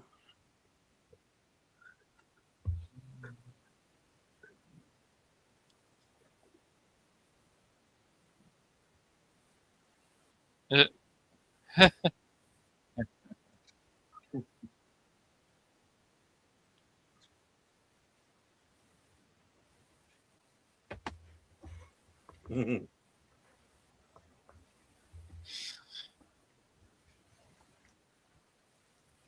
Mm-hmm.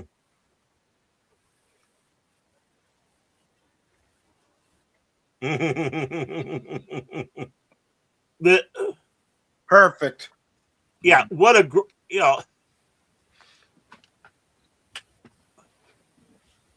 that would work in a non-comedy. Mm-hmm. And that's the important. This is like in some ways, like the airplane police squad show where everyone's playing serious in there, and it's the situations, and it works out so well. I think that's why this film was so popular. That they're able to balance that. Yeah, we sort of skipped that part. What part? About the wedding. About saying I do.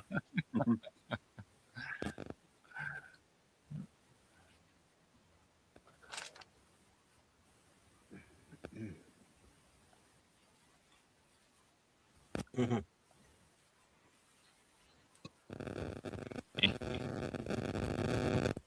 Oh.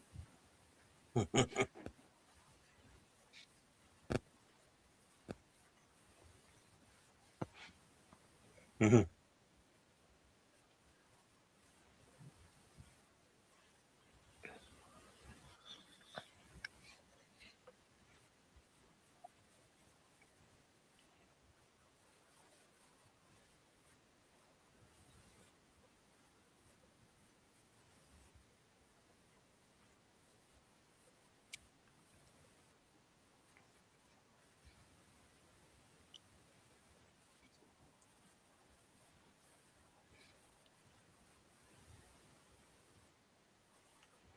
Mm-hmm.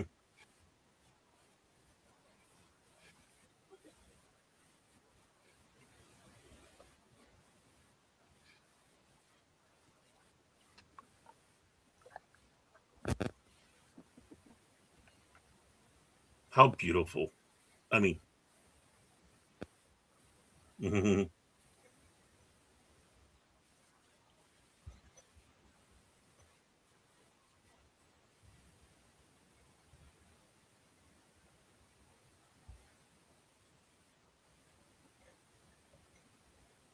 Mm-hmm.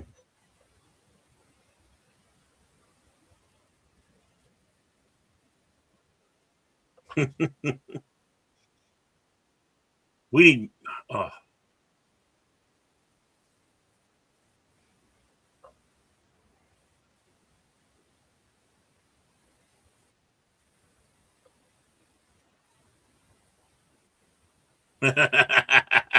Pansy.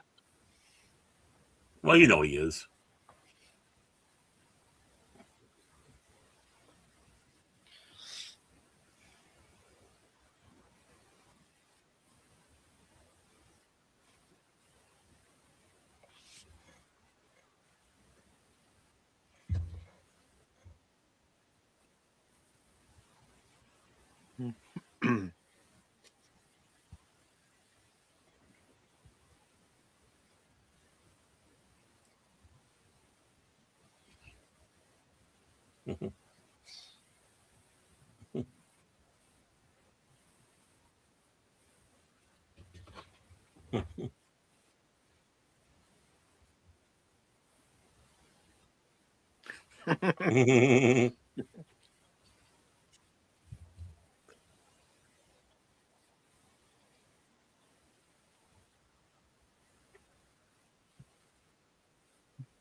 He Well, would. he did. He did want to pass the name along. Yep. First, he might want to get that wound fixed. Nah. It's losing a lot of blood. It'll heal. It's only a flesh wound. Sure. Yeah. There's a scratch.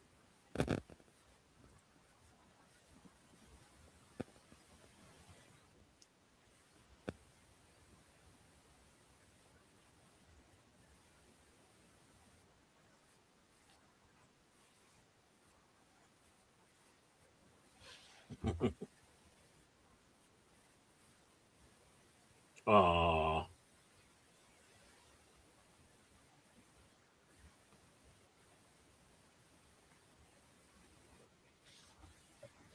Yeah.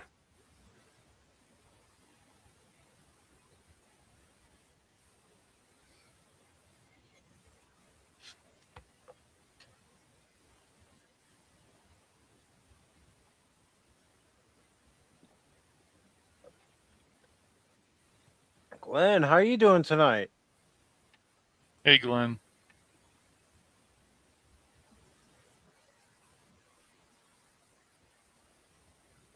Yes, they are. They are. Hope you're doing well.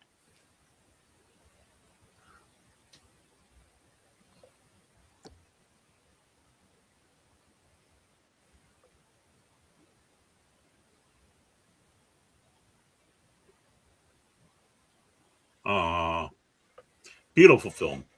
Mm-hmm. And it's great they got Goldman to do this actual script too. I mean, yeah, it's not very often you get the actual author of the actual book to pen the script. And I'm sure they didn't mess around with it either. You know. No. Of course, Norman Lear helping out Meathead. Chris Wren, he's great. Was a great actor. Was a guest.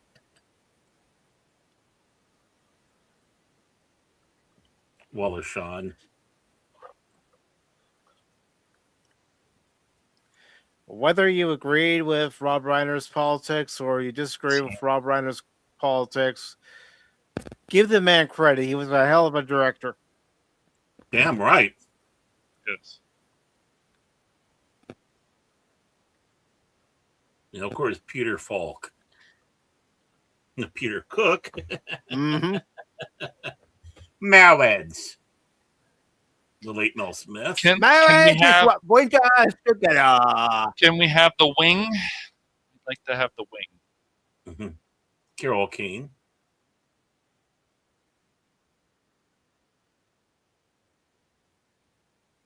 And they ride off. Mm-hmm. Isn't that what you're supposed to do in fairy tales? Uh-huh. Mark Knopfler. I mean, for crying out loud.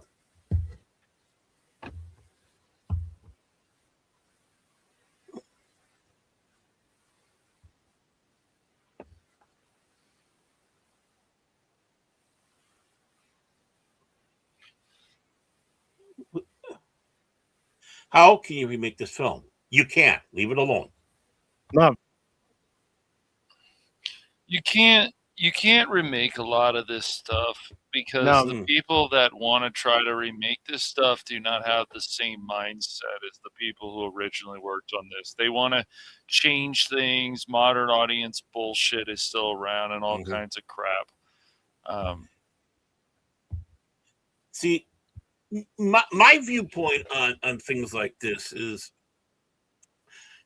just like plays where, they'll come back, different actors, different directors, stuff like that. But, plays are fleeting, though. No one will see them other than the people that were in the theater and saw them there. And then, like Lily Langtry, she's both been such a great actress and all that.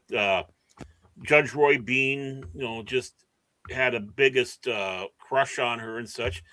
But we don't know what her abilities were. We know about it, but we don't can't see what they did. But roles that she was in, if those plays were popular, well, you get new cast members. Sometimes even during the run, movies, it's that other area. I mean, you have so many people that, I'd love to be in that film, and it makes it hard because we got this memory reel here. I mean, all you have to do is put it in a DVD player or VHS, streaming. It doesn't matter. It's always there. And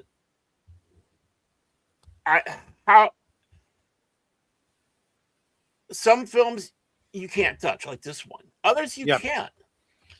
And there's nothing wrong with it if they're going to do the best job possible. That's the whole point, right? Yeah, England and Ireland, right? Mm-hmm. You gotta. That's why I was letting the credits roll. I wanted to find out.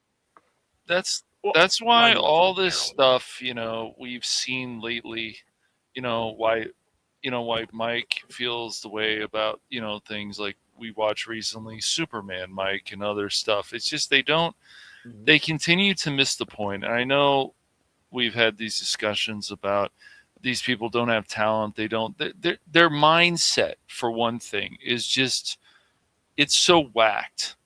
And if they would just study things, that's another thing. Study these old movies, study these newer films, study these characters. You can make something quite amazing. You could even take cats and dogs and have some kind of war with them and build them up. I know that sounds crazy, but even when they did the stage play of Cats, it looked like furries. So they with CGI assholes. Yeah, that's right. Exactly. So these things. Yeah, well, I've seen the stage play of Cats, and when you see Bomb Ballerina on stage, seeing that actress in that tight leotard. Well, you know who was the original person to play old Nicodemus? Who? Brian Blessed. He played it. He was the original actor to play it on stage when it came out. Yeah. Can you imagine Brian Blessed on stage playing a cat? That's inconceivable. Golden, he's alive. But think about it. Stage and screen actors, they know how to portray a character, especially on stage. And Brian Blessed could do that. Yep. And Helion says, I'm going to be brutally honest. I don't understand the appeal of this movie for people. The appeal, as it was for me then, as it is now, is living in the world of fantasy Yes. and romance. Right. The fact that Wesley leaves the farm, becomes a pirate, and comes back a better man. Mm-hmm. Right. And which we've seen, you take a look at it, Luke Skywalker. I mean, he left the farm and became a better man. Obviously, he didn't really return because of what the Empire did. What's the appeal of this film is this is pure saga, going back in time saga. This has all the right elements of what folklore, fairy tales, all that alike came about. It had the moral structures. It had some deep thought, and there was deep thought in this film. And of course, and the humor is believable. It's not forced. It's not just pushed on you. No. And like I said, as funny as that is, that can happen or has happened in real life. So, back then I wouldn't say we're starving for films like that, like we are today. But this is what we crave for in a storytelling film. And the villains were wonderful. Again, not over the top, not maniacs and such. Right. But it makes them much more fascinating. And when you first see Vizzini and the guys, you're thinking they're the main villains. No. Right. I think the bananas did something. I heard the wife hooting and hollering out there.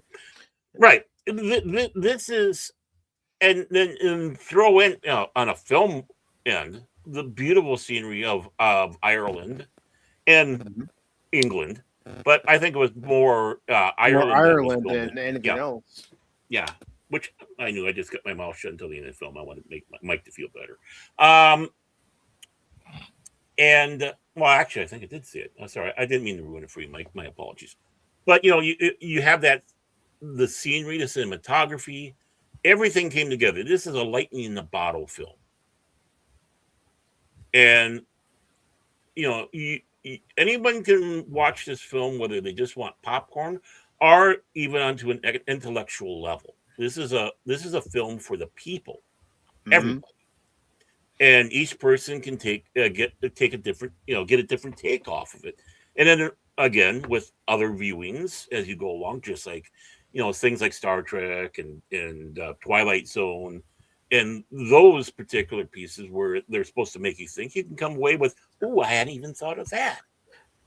After watching it a second or third or fourth, or I don't know how many times I've seen this film. Yeah, well, I was going to say, when it comes to this film, it doesn't matter if I'm in elementary school or even now. I still enjoy this movie because this movie stands the test of time. Who played Bluto?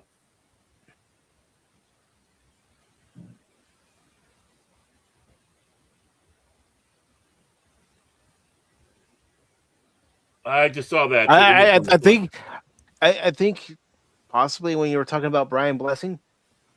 Brian Blessed didn't play Bluto. If you're talking about the Altman film. No, I know he didn't play Bluto. No, actually, who did it was the Beast Raban from Dune. I got a mental block on the actor's name, but where's Olive? Another film that had she loves me. Yeah, but that appeal for having it, it struck just like Star Wars struck and Indiana Jones movies struck. They had those right elements. You had that cliffhanger, yes, that was updated. And what I mean by updated just means that you had the better effects, stuff like that, but you still remain to the core of those old serials back in the day. Just like Star Wars with having the old space opera feel to it. Flash Gordon, which was a big inspiration, and Buck Rogers and those back in the day. This film harkens back to those very things. Just like like I was saying, seeing Errol Flynn out there in Basil Rathbone, Basil Rathbone being the bad guy, and and Errol being the good guy, and having their big fancy sword fights, and the wheels are turning on the villain's head and such, because Basil Rathbone was a great actor. He should have played. He should have played the Shadow at one time. He could have done it. So he could have done it. Actually, I did an AI image up, and I think I kind of did it where Basil Rathbone was kind of like the Shadow. It's like, holy snarkies, we lost something. But it's harking back, and it's not necessarily that we're craving, that nostalgic train per se. Right. It's just that these stories are timeless. And if you go out there and make these movies and TV shows and whatnot like that, you get more interest in it, because the storytelling it's not flawed storytelling. No, not like we have today. It's good storytelling. You like Wesley, you like Princess Buttercup, you like everybody. Yeah. Perfectly boo hiss villains, but you still like watching them. Yeah, and another thing I've always liked about this movie is that it does have comedy, but doesn't go overboard with the comedy. Right. It's a dry humor. Yes. And this is a dry humor version of Airplane. Again, everything's serious and all that, but then you have the whatever it is that would make you laugh, and it's more tame, more sometimes cerebral and intellectual. But like the Rats of Enormous Size, it's like, how silly can you get? That could have gone south so fast doing it. Rob Reiner was able to keep that balance properly, and you got to give him credit on that. Yep, and good to see Redstorm over on the Rumble side. Good to see you. Hey, Redstorm. Yo!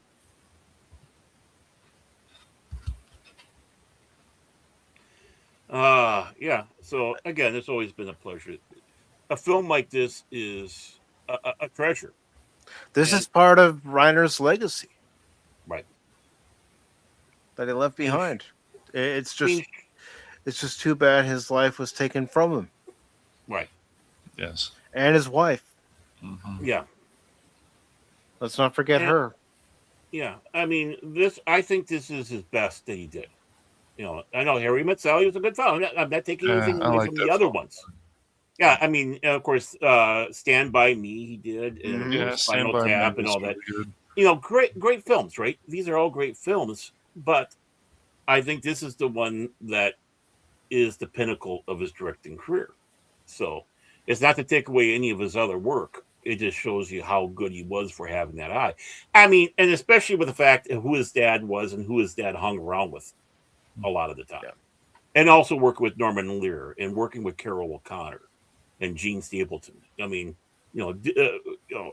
what he was surrounded by, at least he was able to comprehend and absorb that knowledge and turn and use it. It's like Penny Marshall. I mean, I wish she had a longer career doing the directing.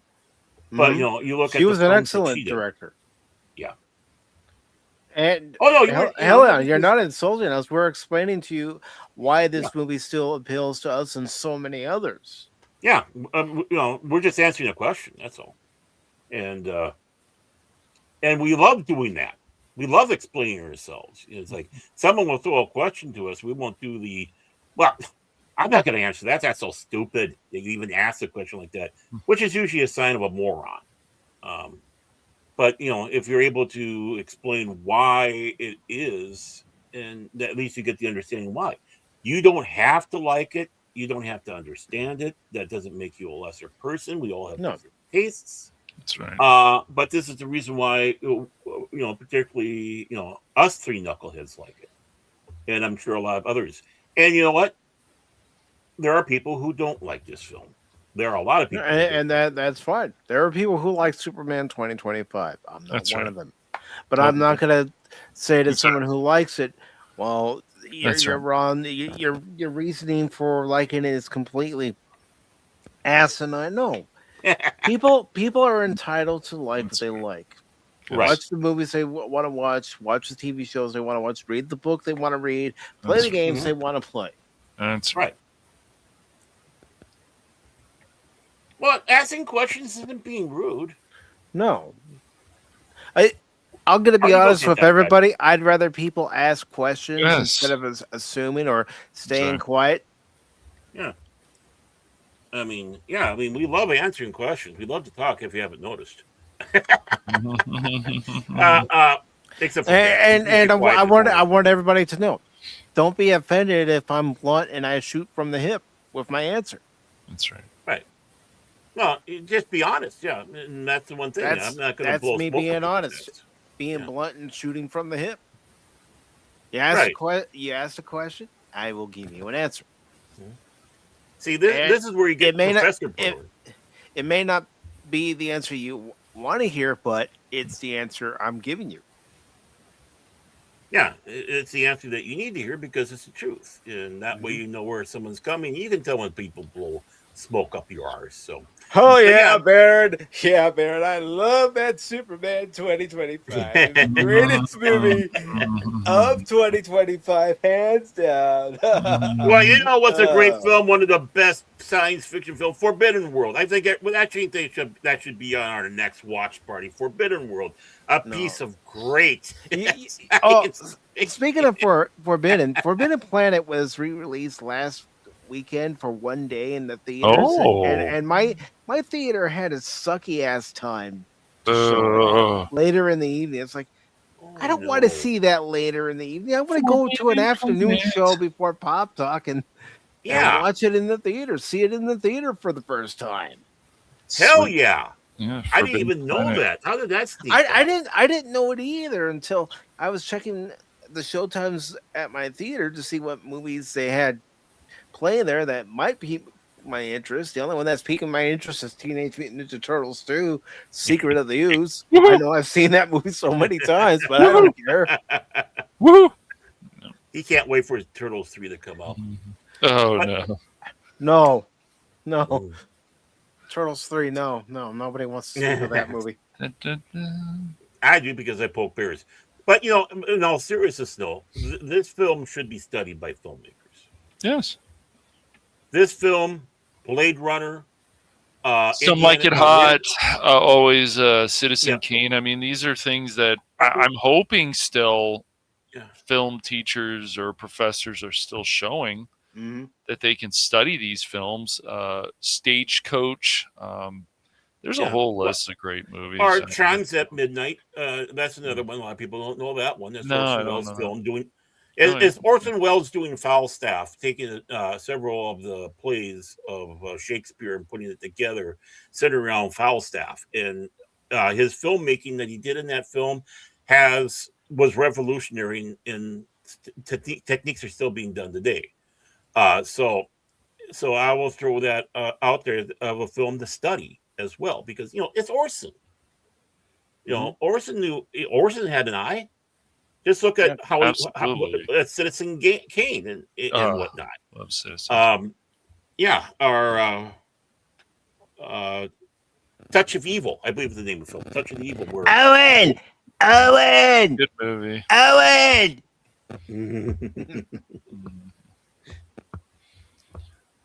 Don't tell Mom the baby. I haven't watched that movie in a long time. Oh, Throw Mama from the Train. Yeah, I saw that in the theater. That's how old I am. Yeah. Billy Crystal and Danny DeVito. Yep.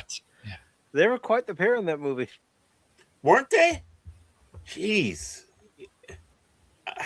Man, I hadn't thought of that film in a while. Jeez. I mean, Stakeout. That's another one. I mean, with Dreyfuss Richard Dreyfuss and Emilio Estevez. Yeah. Don't watch the second one. No, avoid the second one. Put it with Teenage Mutant Ninja Turtles 3. Burn it with fire. Burn it with fire. And Caddyshack too. And Caddyshack too. Yeah. I laughed so freaking hard watching Stakeout. It was like, this is a damn good film, and I have not seen that film in ages as well. I gotta get a copy. It was a, and that's just it. I mean, you look at these films, and Princess Bride starts opening the floodgates. Dishes are done, man. Yeah, of the films that we had, and yes, and it's like that brought people to the theater. Yeah. Yes, more than once. Yeah, I mean, we had legitimate summer blockbuster for a number of years. Well, you're right, absolutely, because there are lines outside of the theater going around the block to see the film. Yeah, which is where the phrase came from. The actual phrase came from. You don't see that no more. No, even dude, the prequels. My gosh! Oh, you guys want to watch it again? Yeah, let's watch that. People were camping out for the prequels. Yep. For weeks. Yeah, but Baron was one of them. No, I wasn't. I got my spot. No, but the theater was full. That's for sure. When I went to see. Let's see. I saw it there. I saw it in Jamestown, North Dakota, and it's kind of funny. We're watching that, and then when Maul reveals himself fully, with pulling back the cloak before this the lightsaber battle and the gas from the people in the audience, it's like they haven't looked at the commercials, have they? I mean, yeah. That's not a big surprise right there, how he looks without that. Yeah. But it was still fun. It was still fun. Yep. So and that's what it was supposed to be. It's funny also because like the Darth Maul stuff or the Boba Fett's so on. It's like, well, this person wasn't in that. That's always their argument. If this person from before wasn't in the movie that much or show or whatever, so it shouldn't matter that they're doing this now. Like that's always their argument. And anybody who defends a lot of this stuff, it's really funny to me.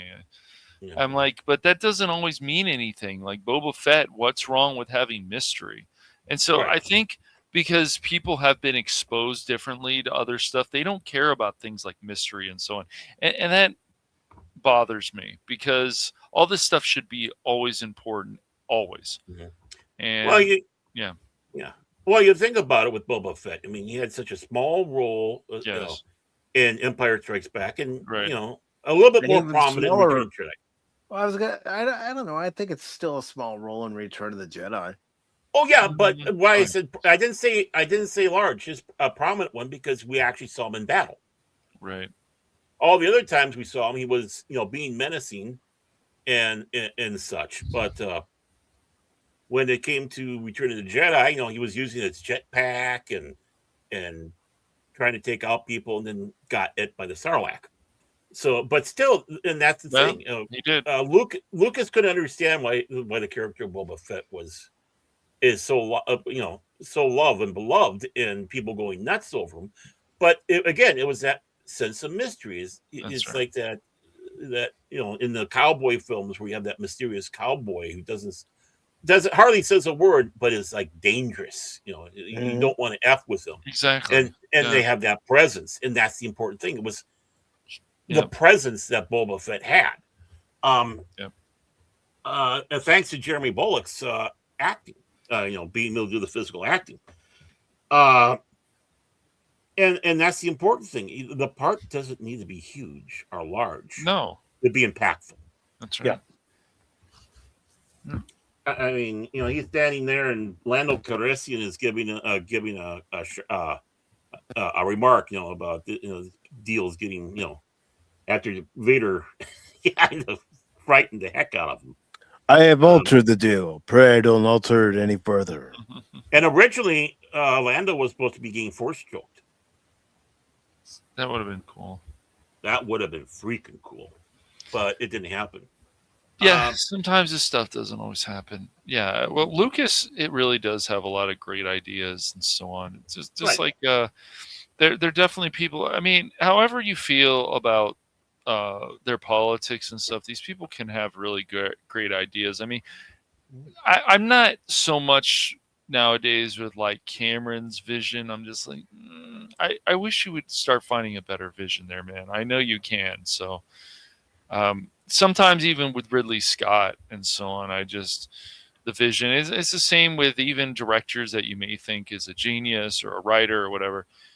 They all of them can make mistakes. Like I will always understand why movies like Tenet it confuses people. You know, so you can understand this, but I do not understand where people are just like, oh, it doesn't matter. Whenever I hear that attitude, it doesn't matter, and it's like, no, it should always matter.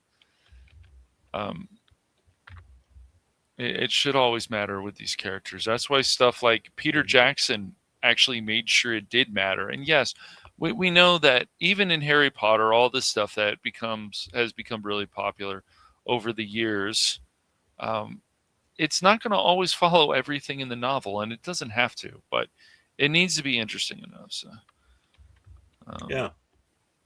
Well, that's the important thing. The thing is, comedies. Go ahead. One of his problems is he has a tendency sometimes to make a film far longer than it needs to be. That's fair. I mean, King Kong didn't need to be that long, and whatnot. But Lord of the Rings, that was deservingly so. But I think that kind of started giving them. I understand the epic scope and such like that, like the old days where you had to have intermissions, which they need to do again if you're going to have these long films. I mean, right, true. But I can understand he wants that epic scale of the old time films like that. Yes. Gone with the Wind, right. or others where any film that needed to have that intermission. Yeah. But King Kong is a simple story. It doesn't need to be that long. It was. I still liked it though a lot. Yeah, I think that's one of the better. King Kong. Oh yeah. I thought it was really good, actually, personally. Right. I'm just saying it just need to be tightened. That's all. I mean, but yeah, but of course Peter Jackson also did that murder mystery with Stanley Tucci that I can't. The lovely something. It was this girl gets kidnapped and we find out Stanley Tucci is. He's the villain and stuff, but he was like one of the best things. I think Mark Wahlberg with The Lovely Bones. That's what it was called. I think Peter. I've never even heard of it. Yeah, Peter Jackson directed that. If I remember, that movie was. I don't know when they went to like the in between area, like the some in between like heaven and hell or something. It was like this is getting weird, but Stanley Tucci was really good as the villain in that. The story was pretty interesting, but there was some stuff in there that I went, they could have cut some of this out. But yeah, Christina Applegate does. He was unfortunately stricken with multiple sclerosis. Yes, yes. And before that, she had breast cancer and had a double. Yeah, that's it's unfortunate. So, the poor lady had some. Yes, has had some bad things. So. But yeah, so she needs a cane now to walk around. Sadly, the medications has made her bloated, and so yeah. I mean, when someone sees her, it's like it's not the Christine that we know on the outside, but she's still a very beautiful lady. I think it's awesome how supportive, of course, the cast of Married with Children is the main cast. I think that's great. Ed O'Neill and Katie Seagal and Dave Faustino. They're very tight, all of them. But look at how long they did a show for. These things happen. So yeah, 9 seasons. Yeah, no, 11. 11 seasons. 11 seasons. You want to just sit back and think. Ed O'Neill was in 2 television shows that lasted 11 seasons. 22 years of his life. Crazy. He had 2 TV shows that were hits. Yeah. And wow, that's not bad at all. The only one really that they have a problem with Married with Children is Amanda Burr. She does not like Ed O'Neill. Well, it sounds like she doesn't like anybody of the cast. No, she doesn't. She's high strung, you might say. Ted McGintley, I mean, everyone gets along with him, but just take a look at it. He's a big goofball, Yeah, but he's our goofball. And of course, the joke around him is he joins the show, the show's gonna die. Right. But the show's gonna die. kept Yes. going. It did. Yeah. Well, yeah, He couldn't kill that one. Yeah, well, no, he never really killed the show. It's just been a joke because he comes in and takes over. I mean, he was on Happy Days for how many years? That's true. He was. Took over after Ron Howard left, and Ron Howard left like season 6 or 7. I can't remember like that, and how long that show went. Of course, Love Boat. He was on there for 2 seasons when they got rid of, when Julie had to go off and do Betty Ford. Yeah. And of course, Married with Children, he came in like the 5th season or whatever, so he was on there for, longer than Steve. Steve. Yeah, he was on longer than Steve, but Steve knew his passion. He was a stage actor. He wanted to get back on stage, but he had nothing, no bad feelings about it. He came back 3 times. Mm-hmm. One was an attempt to do a spinoff, so it's like that was an attempt for him to do Steve again in a different show. Yeah, and it's not the first time they've tried to bring a character in or a character back for a spinoff, and it just didn't work. It didn't work. Star Trek tried it. Yeah. Yep. The show Joey, spinoff of Friends. There's always these thing. I don't think that show Sybil lasted that long. I can't. Maybe it did go didn't last long. Maybe a season, maybe 2. Maybe. Yeah. I mean, it didn't. It didn't. You had stuff like Veronica's Closet, which was funny, but I think that lasted a few seasons. Yeah, it's Kirstie Alley was a hysterical lady. I mean, she knew how to she was. Yes. Just look at her. Really funny. That went like 7 seasons, and that was really funny. News Radio, I believe. It's funny we bring this stuff up a lot, but these shows were like really good, and they were really good. But I really do think that Phil Hartman was the one that held the glue together on News Radio. And he was definitely one of the big parts. Yes, John Lovitz. He's funny, but his comedy style is different than Phil Hartman, and it's just not the same, unfortunately. And so, it was Phil Hartman's dry delivery too. That's right. Exactly. Right. Well, yeah, I mean, I think just like Charlie Sheen was good for Spin City, but he wasn't. Yes, they had a solid cast, but he wasn't Michael J. Fox, and so, it's always hard to recast. I mean, it really is. I mean, Mission Impossible got lucky because they only had the one guy for the first year, and he left because he was having problems with his religious beliefs, because he was always wanting to have he was a very strict, observant, conservative Jew. So he left, and then Peter Graves came in, and people just don't realize that Peter Graves did not originate that in the show in there. He just did the last 6 seasons, 5 seasons. Can't remember how long the show lasted. But the thing is he was only there for like 1 year. I mean, same thing with Babylon 5. Michael O'Hare, right? Only Michael one O'Hare, season. One season, yeah. But Bruce Boxleitner, and the fact that they changed the style of character helped out there. You do have that where someone does replace you forget. I mean, not Shelley Duvall. You're talking about on Cheers. From Cheers. Kirstie Alley. Her coming in, she was on the show longer than. I got a mailbox on Diane's name. Shirley, whatever her name is. Shelley Long. Shelley Long. That's Long. Thank you so much. And Shelley Long actually was popped up on stuff like Modern Family and Sabrina the Teenage Witch. But the thing is that Shelley Long did the damn foolish thing. I'm gonna, she got full of herself, and she was going to be an actress, and she was always a pain in the ass. Kirstie Alley comes in there. I think her Rebecca was a far better character, far more hysterical, and her coming in, I think, really did help the show. Yep. I mean, the whole thing going back even to the Three's Company stuff, like some of the documentaries that have been made about that or behind the scenes and so on. It's like, it's crazy. Same with the Ropers, Norman Fell and Aubrey. that's right. Aubrey. That's right. Landers, that went on for like a season. Yeah, the Ropers were funny, but it's just, was it 2? Okay.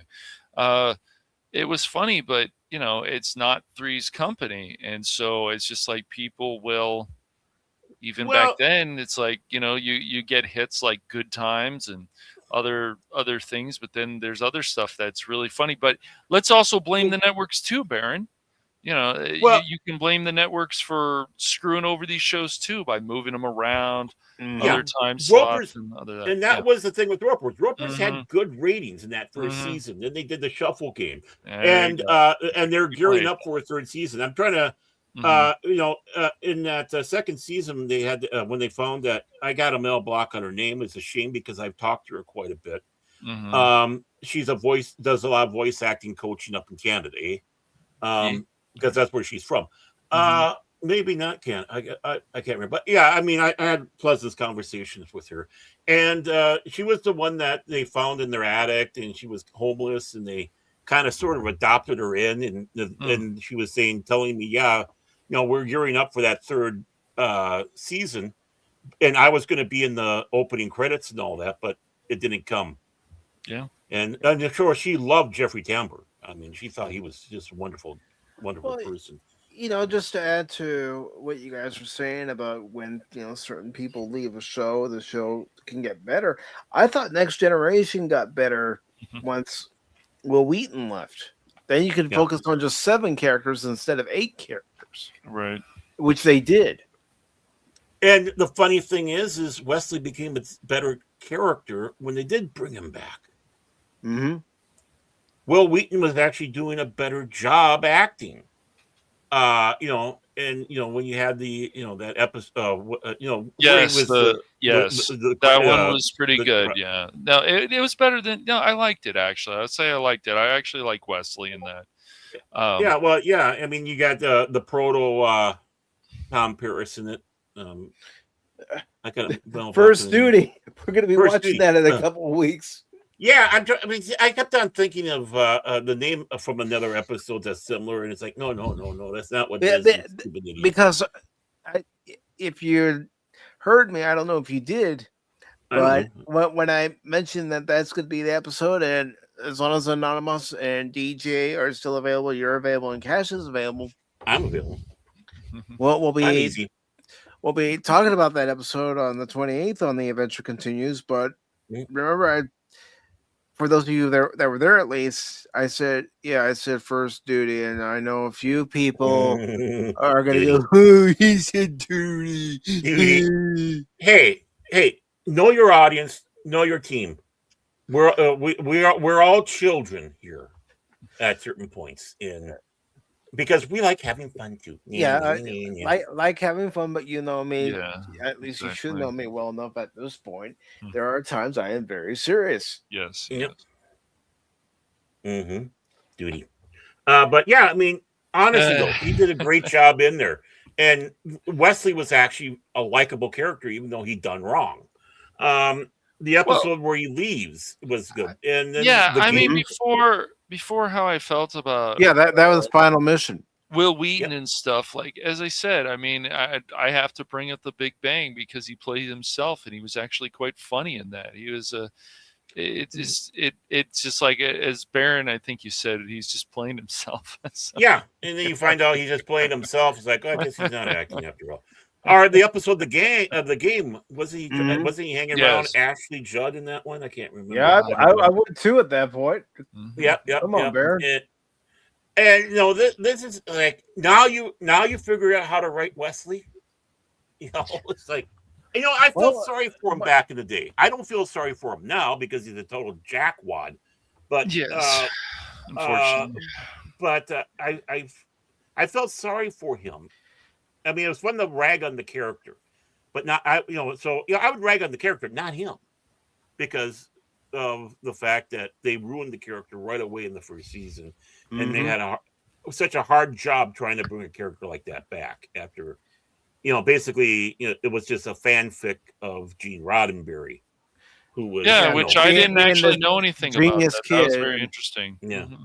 See, that's the aspect of Wesley I didn't like. I didn't want him to be this genius, know-it-all kid.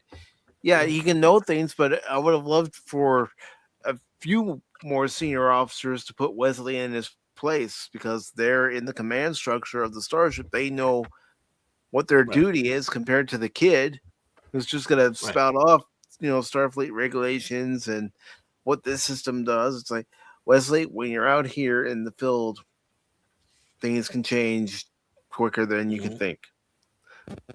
I wouldn't put it in a line like that, but let them know that things could change faster than you know. Right.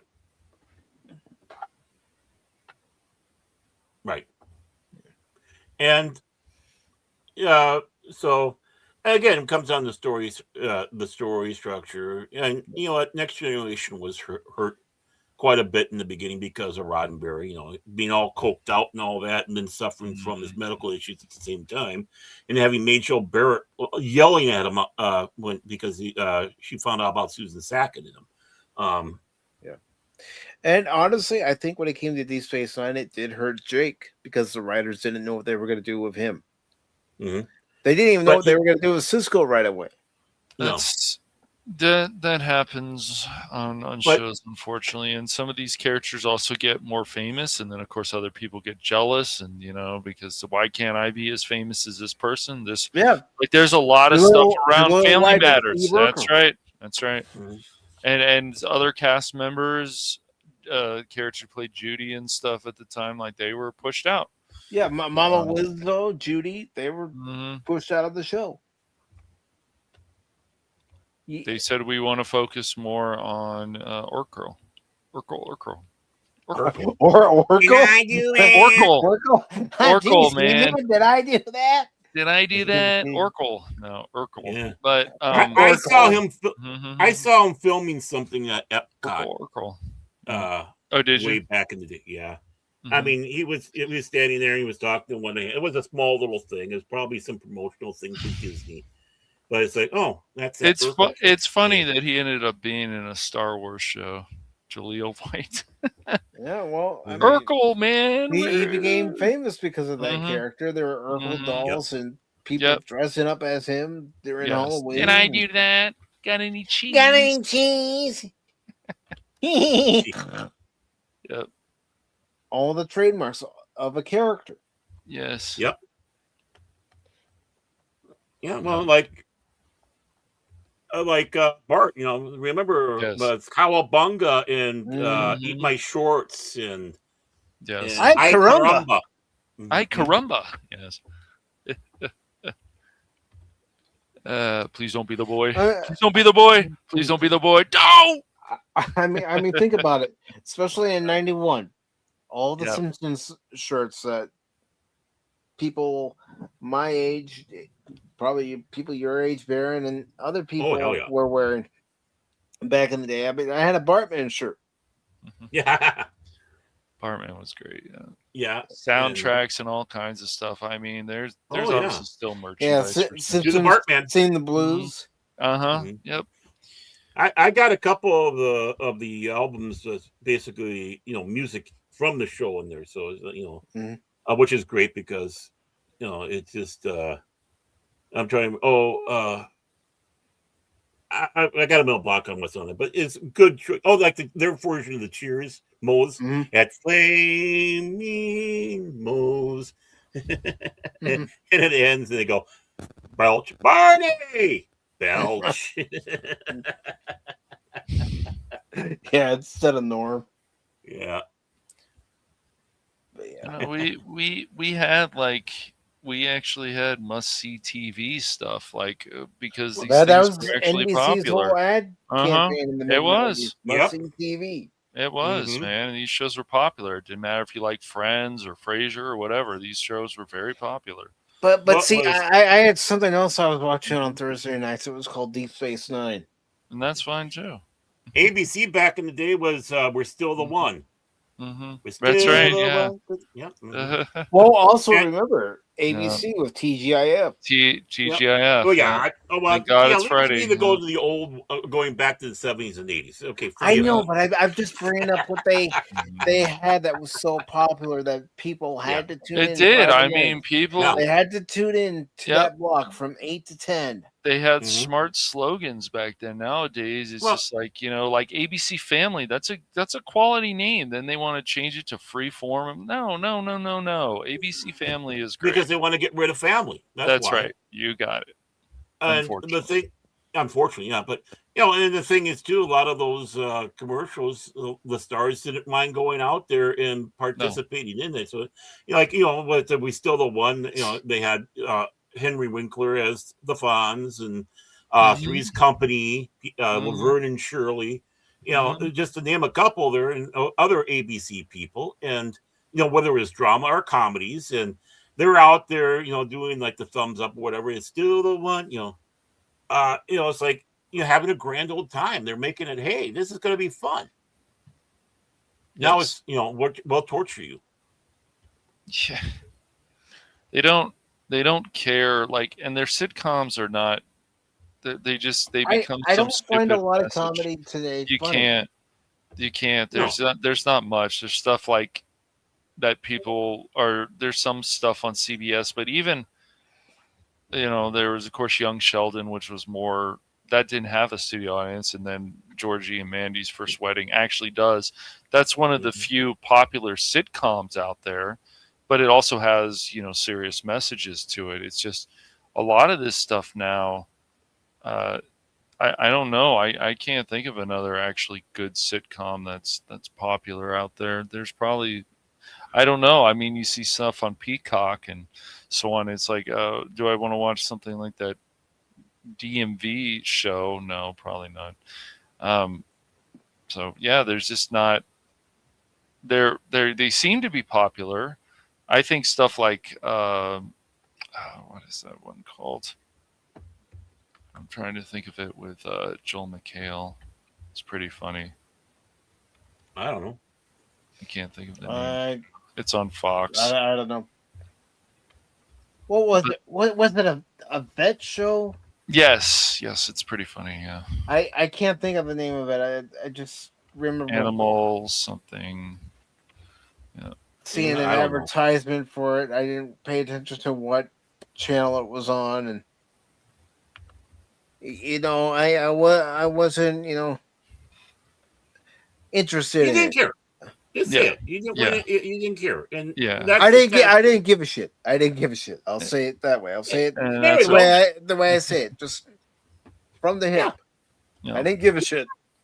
Well, it's but Spacco, how you doing? Yo, how you doing? Hey, it's Spacco. It's Spacco. Spockinator. It's a Spockinator. Yeah. His 20 years were burning. Who's going? They ain't talking about me yet. I'm gonna make them talk about me. I'm gonna stop by that Pop Talk there, Yeah, he's horrible. He believes in beautiful women in video games. I don't know what the hell's wrong with him. What's wrong with beautiful women in video games? Yeah, what's wrong with beautiful women in general? Exactly. Well, what's wrong with women thinking the guy's handsome, cute? Because they don't find me handsome and cute. And I'm jealous. I could tell you a few reasons why. I'm sure you can. I probably heard it all from the women. I had a couple of them come up to me one time and they go, "We have to thank you so much. Because of our relationship, I found out I was a lesbian. Thank you for helping me discover that side of me." I know. Oh boy. I know. Well, I guess so. The LBG, BLT plus Q, elemental P. You're gonna go there? You're seriously gonna go there? He's decided. They should be happy with. They should be happy with me because I helped add to their flock. Oh, God. Cash. I think you and I need to have a talk about the granting of the keys. Oh, right. I like it. Ow. Let's do it. here I'm trying to be positive. I'm trying to be sensitive to the modern age here. Oh boy.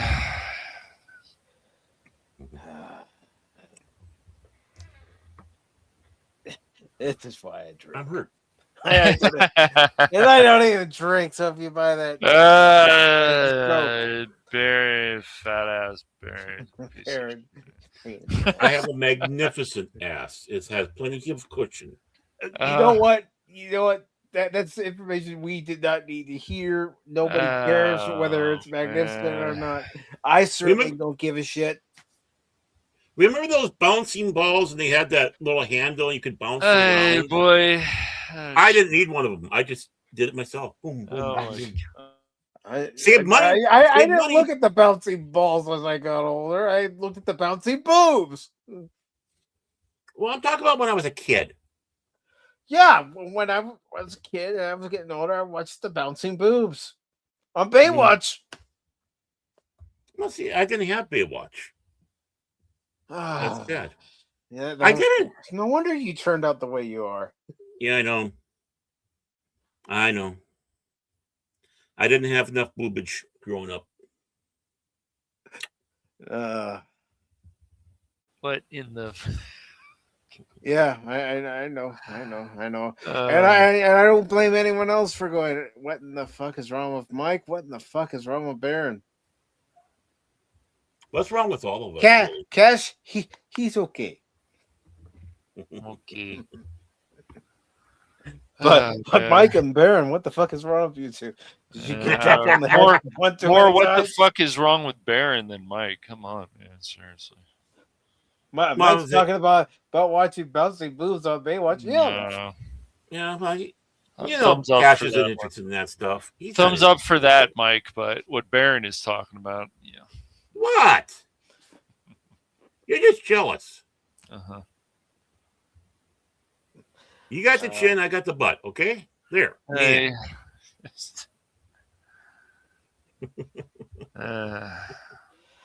But yeah, our next watch party will be this week. We're going to be watching Unforgiven with Gene Hackman, Richard Harris, Clint Eastwood, and Morgan Freeman. And of course, just like tonight's, the KOSMI link will be pinned to the chat and it will remain there while the movie is ongoing. Once the movie is over, I will remove that link.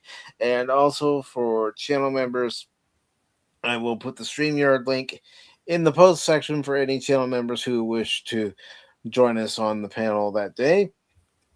And I recommend, it gives you a chance to grab and watch the movie and do the riff track thing where, start the guys on Pop Talk and start the movie here. Boom.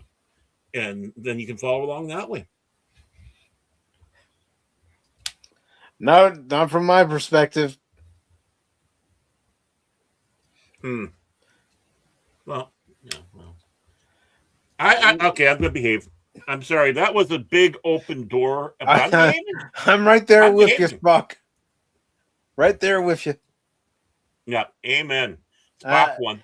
I know I'm probably offending somebody. Oh my God, you believe what Pacific just said? Yeah, well. What about me? I'm a man. Come on. I got two boobs on the panel with me, anyways.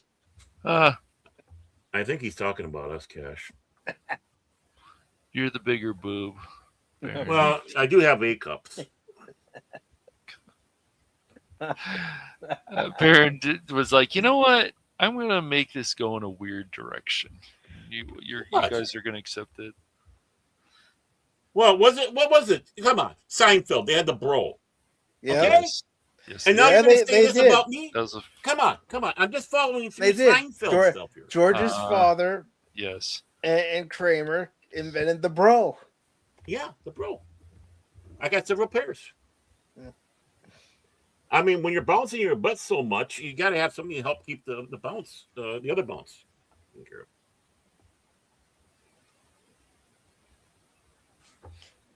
And Spock says, yeah, internet humor is dead these days. Yeah. Humor itself is dead these days. Oh. It might be coming back in some small parts, but it's not like it used to be. Nope. Where somebody could tell a joke and not be offended. I mean, I'm still not saying what Dion Cole is the correct thing to say about that BAFTA incident, but right. Well, because that was there's a line. There's a line. Yeah, that was a joke. He specifically went out there to mock and insult, not to make a joke, and it's fully seen on that one. And then he goes, "It's just a joke. Come on, get over it." Right? Okay, fine. I won't go back into it, but it's like, fine. Then you don't get offended or anything when someone tells jokes about you or people like you. Well, the problem is with the whole thing. It's like I'm not even against hearing a good Trump joke or whatever. It's just that what they do is a lot of these comedians, they play it safe. I mean, people can say things that they want about Gutfeld and this and that, but there's some people out there who are bringing back that old comedy, making fun of each other, and which is great. That's how it should be. I mean, if I had a show, like if I was able to start having a popular talk show, I would do stuff that people like Craig Ferguson would do, be sarcastic, make these jokes. I don't give a fuck, because it's like, it's supposed to be comedy. Like we talked about, I don't care what somebody did, Frank Caliendo or whatever. It's like, oh, that could have been considered this and that. It's like, he's just playing a character. And so I just, if you have a show, just go, you don't have to go too crazy, but take shots at everybody. And if people are offended, who cares? Well, yeah, I have to share, I'll share some stuff with you in the Discord later, but some of the stuff that is on YouTube, and I'm going through, I'm asking myself, how did this not get yanked? Because this is definitely something that would be hurting a lot of fifis out there. Against their terms of service too. Right. But it's not. But they'll find a way to. I was going to explain myself. Yes, it may not seem like it's against their terms of service on the surface, but I'm sure somebody would dig down deep and go, oh, right here, or just pester them enough and say, you got to remove them. Yeah, right. And I mean, I saw something in a Discord the other day that Spock and I are the same Discord are in, and they were talking about like, oh, I didn't like how like Meg was being insulted on Family Guy. I'm like, is this person serious? Oh God! Shut up, Meg. I'm just that's and this is exactly that's right. It's a running joke. Oh well, I think it's bullying and stuff. Of course you do. Of course you do. My fifis. Maybe that's the joke. That's Have you figured that out? Yeah. No, it's over their head. Just sad. But again, one of the funniest things out there is the Babylon Bee with some of their stuff. It's like, God, they are, man. They're way funnier than the Onion and stuff. But that's the whole thing. Like, you're just supposed to take shots, and then this is what happened with SNL. This is what happened with all these late night shows, pretty much. I mean, I still have to say Jimmy Fallon has some balls, but a lot of these people, they don't have balls anymore. Prove me wrong. No, they just don't. Oh, yeah. They want to lecture you on shit. Oh, of course he did. Yeah. I think you lost him in the girl jumping on trampoline incident back on the Man Show. I'm not even offended by the Man Show. I'm like, it's a show. I was never offended by the Man Show. I was only crushed when the Fox died. Yeah. I think he was the glue to that show. Mm-hmm. It may have been, hosted by Jimmy and Adam Carolla, but the Fox really did hold the show together. Yeah, and the thing is he was the owner or whatnot of the bar that those guys would go into all the time. It's like, come on the show. We gotta have you on the show. And and of course him singing and being able to drink that fast, that's not a joke. He would do that, at his place. And of course, Ziggy Zaggy, hoy, hoy, hoy, Ziggy Zaggy, hoy, hoy, hoy. It's like, It's like the old days, man. Come on, man. Yeah, It's just let's have fun type of thing. That's the whole thing. And that's what we try to do here on Pop Talk is have fun. That's what anybody should do when they're having a live stream is try to have fun. I realize because I do it myself. If you're playing a game, you may not be having as much humor depending on the game because you're concentrating on certain parts. But still, I try to have fun. That's why Cash. Have a good night, Helion. Night. Good night. That's why Cash and I have to put stuff in the chat to liven things up. Well, but, we know if we're going to do that, then we're going to hear the attitude of these two. Yep. What? Especially Baron. It's like I can, so if you're playing stealth and whatever, so yeah. I use stealth Friday night. More stealth than I've used in any other game. Mike, he's never happy. Just I know. I understand that. He is the epitome of the person who, no matter what you do, he's not gonna be happy because did something wrong. No, I'm just saying that like Baron, it's like even when I was on the phone with Baron, it's like you're gonna poke Mike a lot, aren't you? Like I'm gonna back off and you're just gonna be like, no, I'm gonna keep poking Mike. And so I'm just waiting for Mike to go, Baron, what the fuck? Mike was laughing at some of my stuff. Come on. Some of it was. He was, yes. You know why? Because I'm witty. I know how to troll. But everybody who's watched the game stream, they know when they hear me go, yep. They know I'm irritated. My favorite thing always about Mike's gaming stream, it's fucking bullshit, man. This is fucking bullshit. Fucking bullshit. Fucking bullshit. Fucking bullshit. I love it. Careful. I might title the stream that. I know I can't actually put the words in the title, but I could use the symbol. Fucking bullshit. Fucking bullshit. You see that 3 times in a row, Mike will show up. I'm already here. I know. But the thing about Mike is, it may sound like an elitist attitude, but he's a true gamer because he never gives up. And he doesn't be never like, surrenders. No, ever. And I always appreciate that. It's like, okay, Mike, you're going to get through this somehow. I know you are. Just like the jumping puzzle of Half-Life. Yes, it's annoying, but I mean, that's the point. So. That whole part was fucking annoying. 30 years later. I'm gonna get this game. I've been playing for over 30 years, and I got it this time. I got it this time, man. Fuck off. Because you never surrender. But the thing is, like, it won't take me that long. It Mike, might take me a few streams to get something accomplished, but at least I'll get it accomplished at some point. The thing is that it's by pure, simple, dumb luck. Yeah, even though you have never played that many games in your life, Baron, like you still, those police simulator games are not exactly, I would say, easy.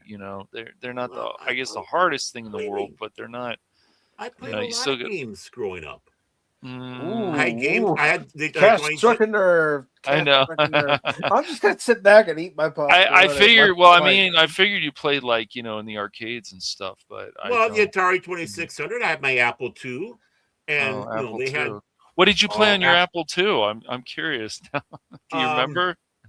Oh hell yeah! And they all came from the high seas. Well, okay, did they? I'm thinking of what was it? Jeez. Let's see. Oregon Trail. God, we're going way back. I've never played that. Never played Oregon Trail. Okay. What? Wow, really? You've never had a character die of syphilis? Whoa! I thought it was dysentery. Where do they get the syphilis from?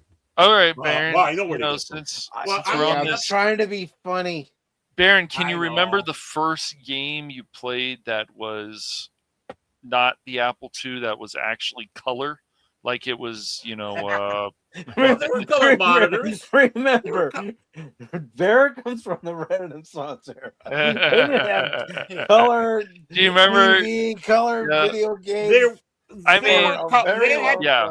There were color monitors, and and the games were in color. But yes, my world was green. Right? Well, dude, I remember that Apple IIe green. You know, the Apple II, my gosh, dude, doing work on that thing, and then like having an IBM, and then when you finally get something like a 386, you're like, oh my gosh, look at this game. Yeah, or 486. Look at this game. Look at the graphics. This is better than Super Nintendo. Look at Heretic.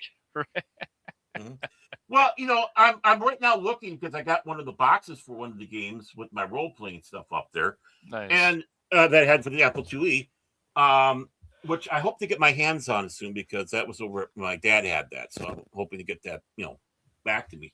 But it's an Avalon Hill game made for an Apple IIe, Apple II series, but obviously the E for me. It's called Dreadnought, and the purpose of the game is you're in command of the USS Bismarck.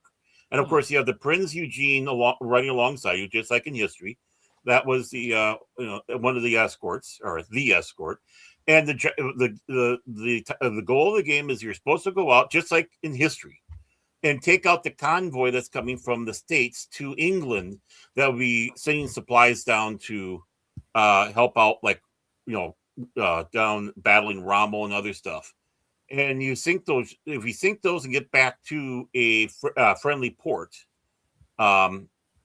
you win the game.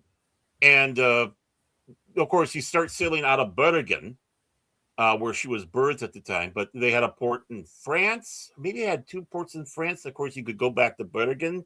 And I'm trying to remember if there was one where you could go back in Germany. It's been so long since I played the game.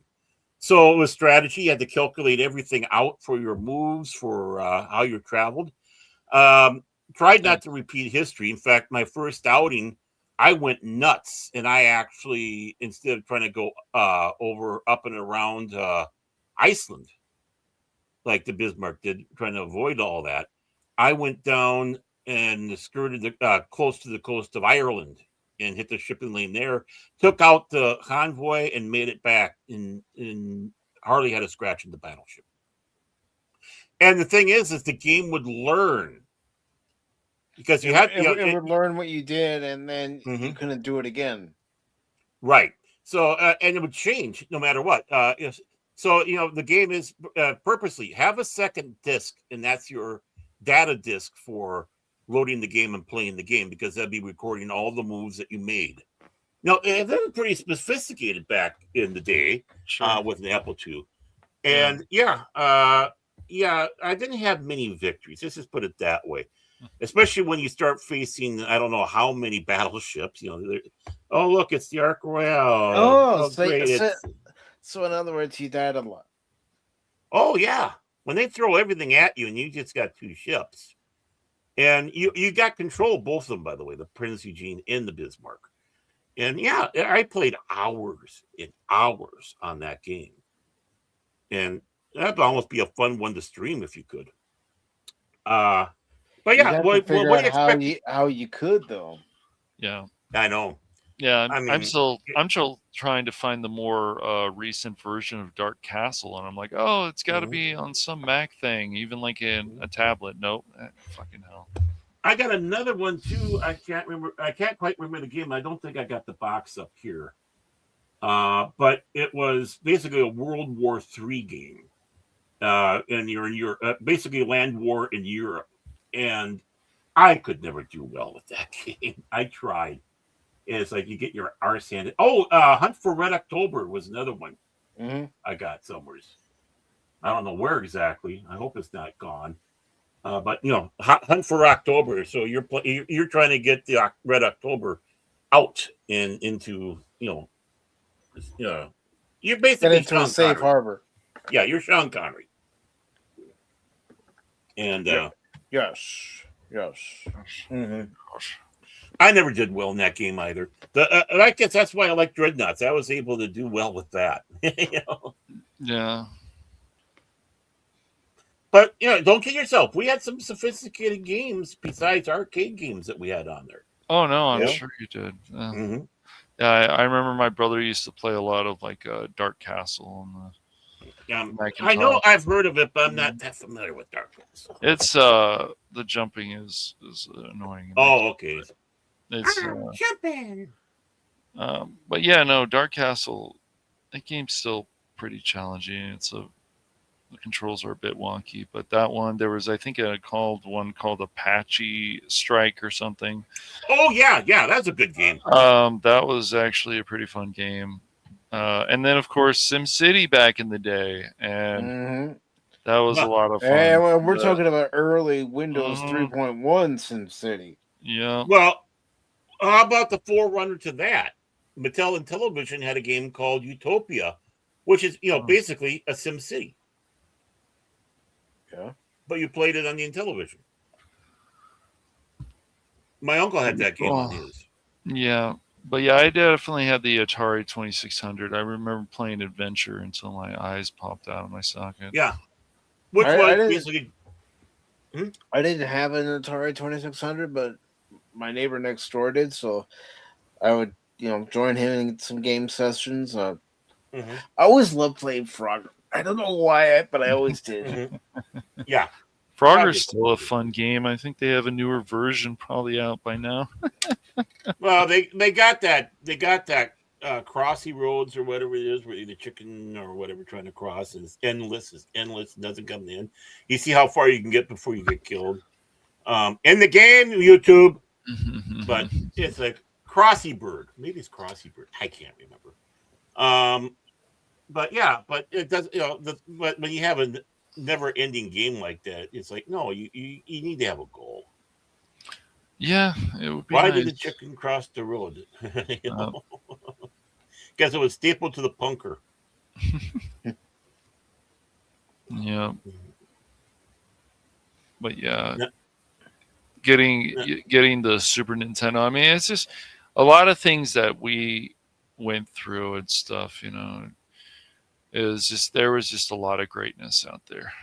But there was stuff out there that was like, this is not all that great. But... I was going to say there was still some stuff out there that we turned our nose up. I mean, Virtual Boy. Yes. Nobody wanted that thing. And that thing is. I'm not familiar with that one. Oh, it was basically a Game Boy with this VR type headset. Oh, and the screen was red and black. Yes. Heck. And you couldn't look at it very long before you had to look away because you would get headaches. At least I did. Yeah, that's why you had your screens green. Green screens. Well, it's like what's that tanks? I'm trying to remember the tank game where you're driving the tank and you got the one for Atari 2600 or the. Well, it was they didn't make it on, but it was on Atari 26, but it was an arcade game. Was a Victor, one of the first Victor games like that. And of course you're inside the tank and you're blowing up enemies' tanks and UFOs on this planet. And the U.S. Army contacted Atari and said, "Hey, can you make some of these for us a little tweaked up so we can use it for tank training?" It's like, not? Wow, that tells you something, Yeah.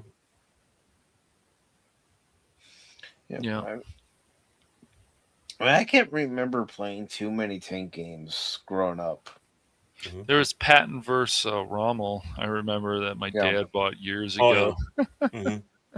Well, yeah. What was different about, of course, this one was because it was POV. Unlike a lot of other tank games. But Wizard of War, that was a great game. I got it somewhere here.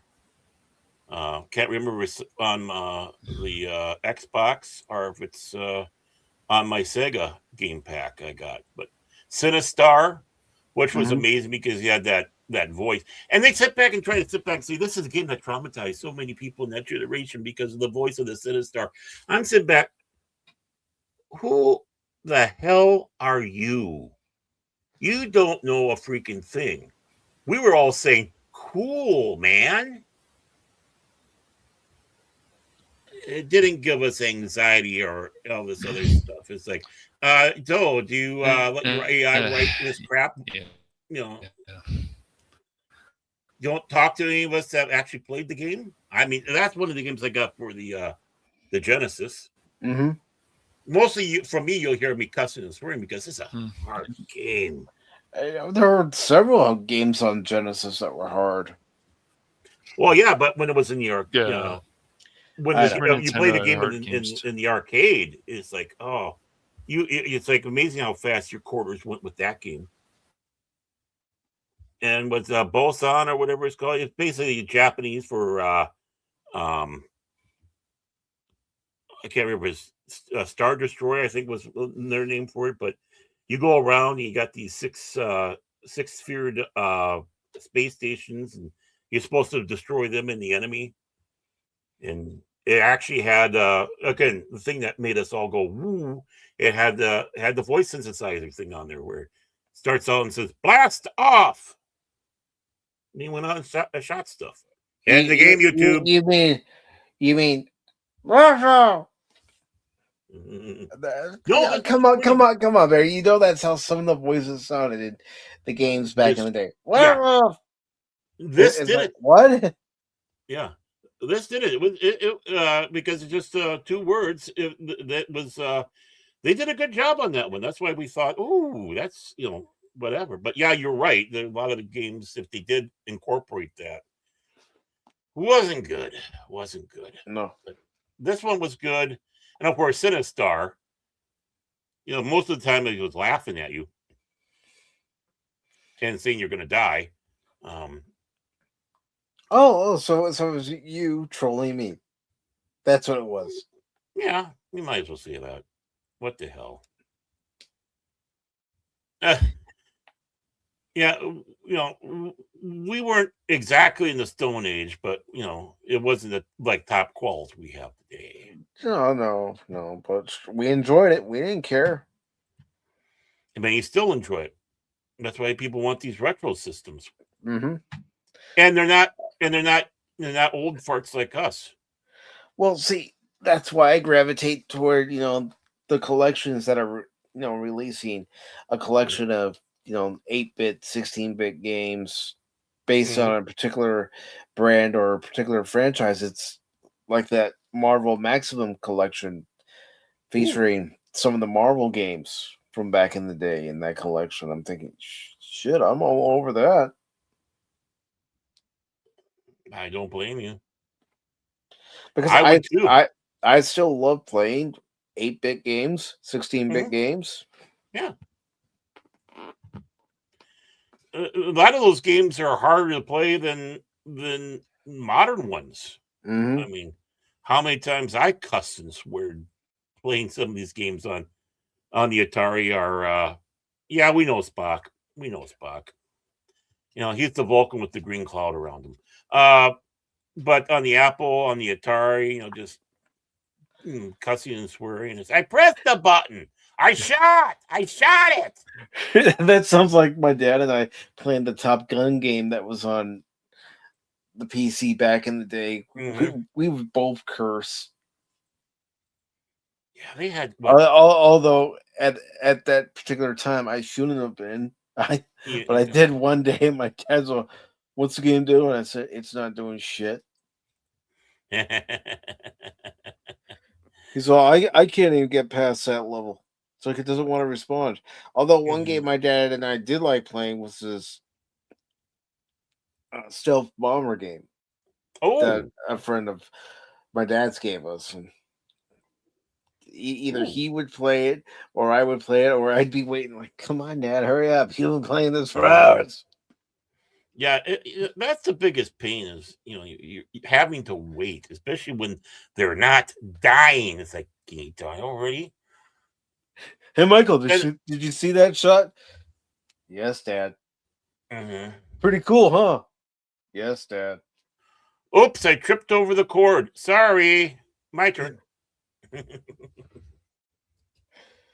Let's see. Have you guys heard of an AYN?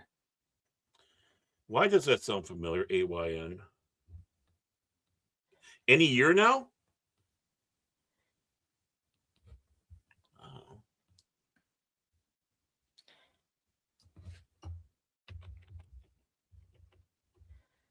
Come on.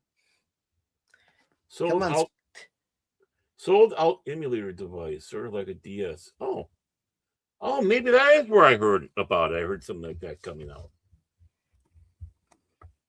But it's sold out, so what are we going to do?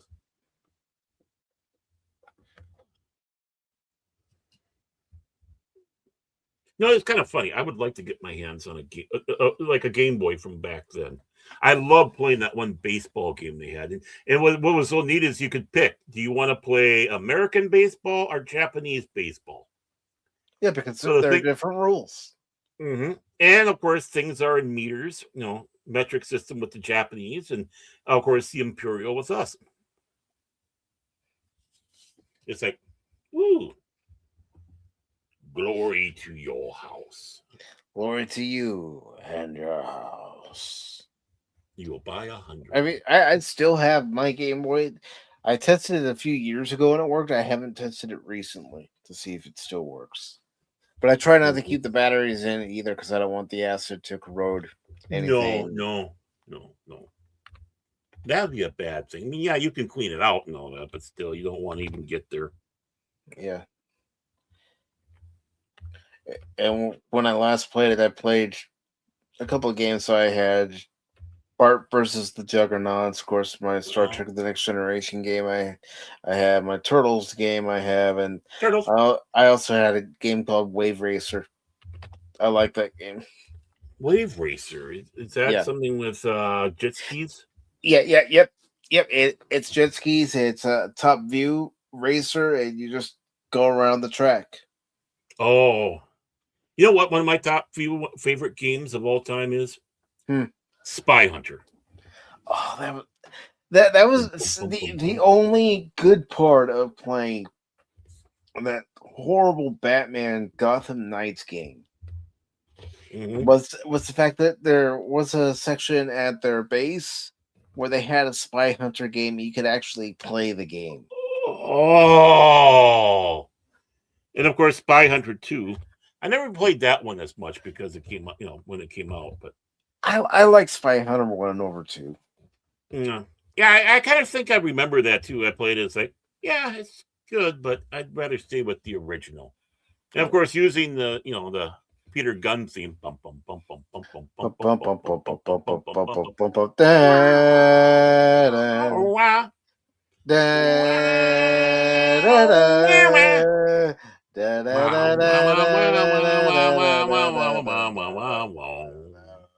Henry Mancini cannot figure out why people love that song. He goes, it's just a few notes and being repetitive. That's all it took. That's all it took.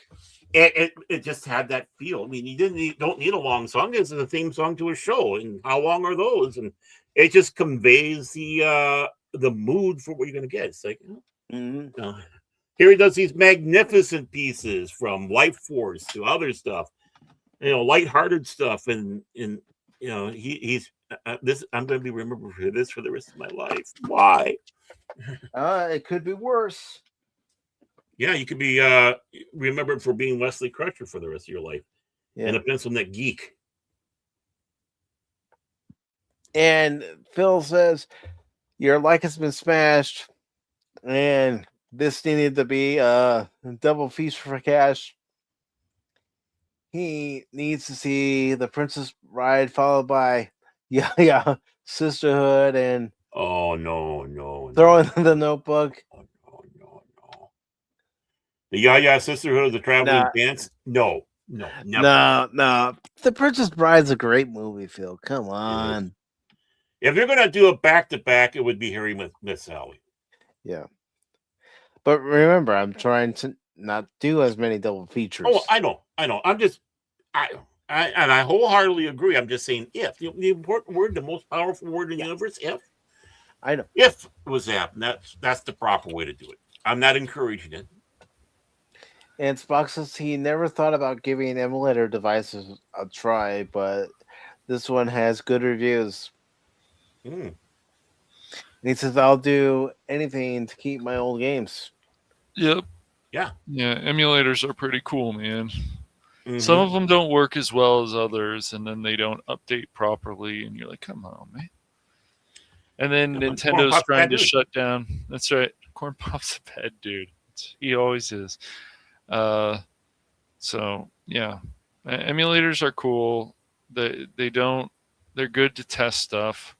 They're good to keep your older games and so on. I think, as far as I know, I mean, I think you can stream on emulation. So I think I looked that up recently. Yeah. So you should be able to do that. But you got those retro consoles that's been coming out for Nintendo and Atari and stuff like that, where you can, you can play, like the one you can play all the Atari systems on there, from the 2600 to the 2400, and then what was 7800 on that one. And of course, like I said, you had the Nintendo, Super Nintendo, because they all got the HDMI ports and stuff like that. So I had a Retron 5 before it shorted out, and on that you could play Genesis, Super Nintendo, nice. Game Boy, and you could also play NES, and I thought it was worth it. And you can also play color Game Boy games. And if you want to take the time, you can mod if you have a 3DS, you can mod that. You can mod your Vita. You can mod this. It just takes some work, but yeah, it's worth the PS4 and some of this other stuff that's a lot newer. It's going to take time, but they've gotten Bloodborne to work quite well on an emulator, though. I wish they would finally just bring it to Steam, but. Well, what's nice about these retro systems, because they'll take cartridges in these things, and some of the cartridges that are out there now, these old games, are dirt cheap. So, like me, I got a bunch of Atari 2600s. You go down to, and I'm not saying going to GameStop, but definitely not. We had that local owned one. I hope it's still around. Then they got everything in there, from the Game Boy to Atari 26, 52. All of them in there, and even going into the category of the Xboxes and whatnot, and it's like, wow. And it has to be a very exceptional game to be higher priced. I mean, the price they're asking for ET, oh my god. Well, there's an NES game that a few people really do enjoy, and it's called Star Tropics, and that runs a hefty price. Oh yeah. Oh, I believe it. Star Tropics, yeah. NES game, yes. For the Genesis, I know I do have it, Star Trek Legacy. That was going to be hard to find in pretty expensive. I picked it up for dirt cheap at that one store. I have Star Trek Legacy on my 360. I've been thinking about streaming it, but I've got to get a few connectors in order to be able to properly stream it. Right. I got it on my 362, my Xbox, and that's the one I got it for. And it's a hard game to play. Oh, yeah, it is, because you're constantly having to repair your damage. You're constantly having to monitor other systems, and in some cases, control other ships. Yep, I was going to say the biggest thing is the control of the ships. That was just a pain in the ass in that game. I'm going to plug it back in and play it. And what was great on that, though? They'd bring in ships that was either in the technical manual or the FASA game, like the Larson class. I mean, I looked at that and go, oh, must have. I think the same thing with the what's that one they had for it's still out there, by the way. I think it's on Steam, but they had that battle simulation. Basically a computerized version of Starfleet battles, but it's done in motion picture time. And again, bringing in ships from all around the franchise. So you have like the Saladin class. You got the Larson. I think some even have the Loknar, which I love that ship. Yeah.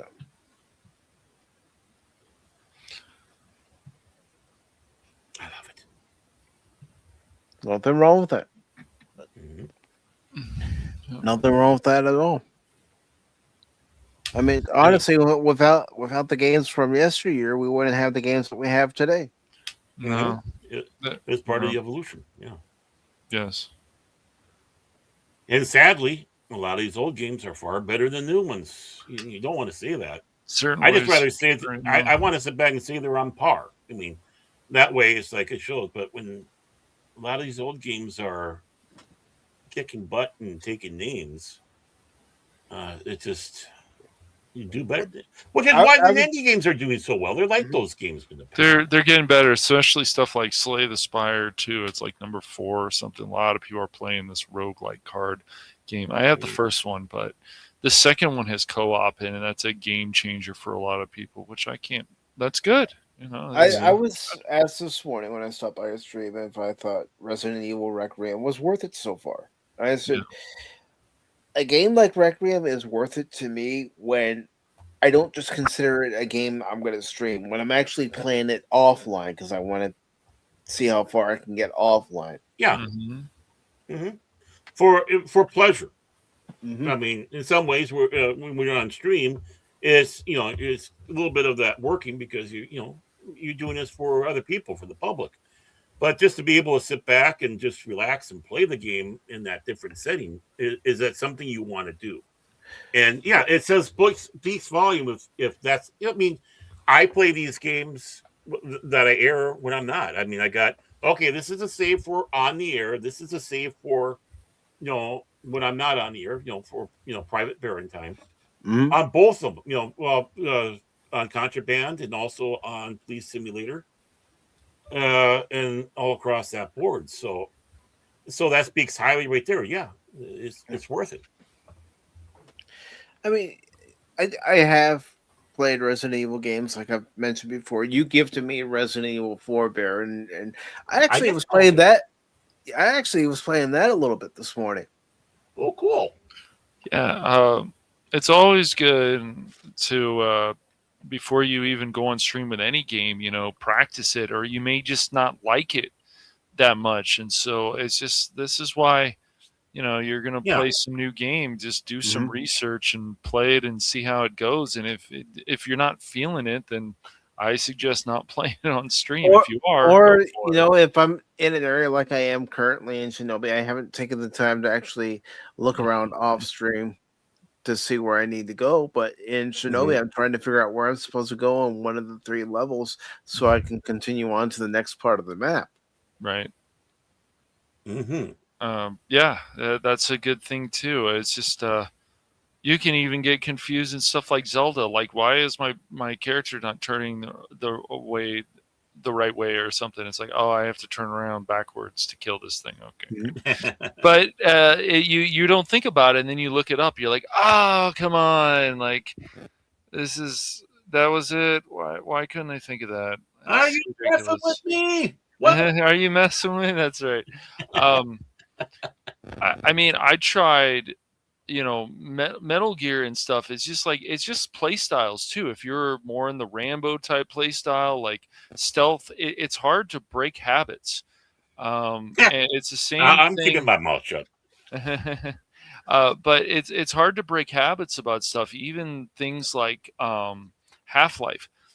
It's like especially you're playing on hard difficulty, you can't rush in. That's why I miss things like Assassin's Creed, where they would have a area where you could actually fail, and then you have to go back and do it again, and it was challenging. So you got to go around the Templar and stab him with your knife and whatever in the game, YouTube. And it was challenging, and then they've taken that challenge away from us, and I was like, so they take these things away from us. And it's like, why can't this be challenging? Because a lot of these people, it's just too hard. I can't do this. You realize, Mike, what Cash was doing was passively aggressively poking. Yeah, I know he was. No, I actually wasn't. I'm just saying that. Yeah, well, do the one you could ramble it, but No, but I'm just saying I've been in like even you admitted last week after my Metal Gear Solid Delta stream that I had some good shots and some good maneuvers in that game. You did take some good shots. You did. I've been in Mike's shoes before with the whole thing of stealth because I was more of a player. It's like I'm not used to this. I'm not used to this playing style.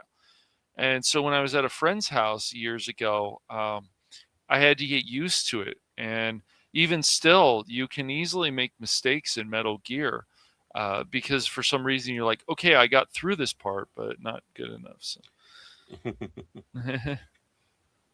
At the stealth, shot, right?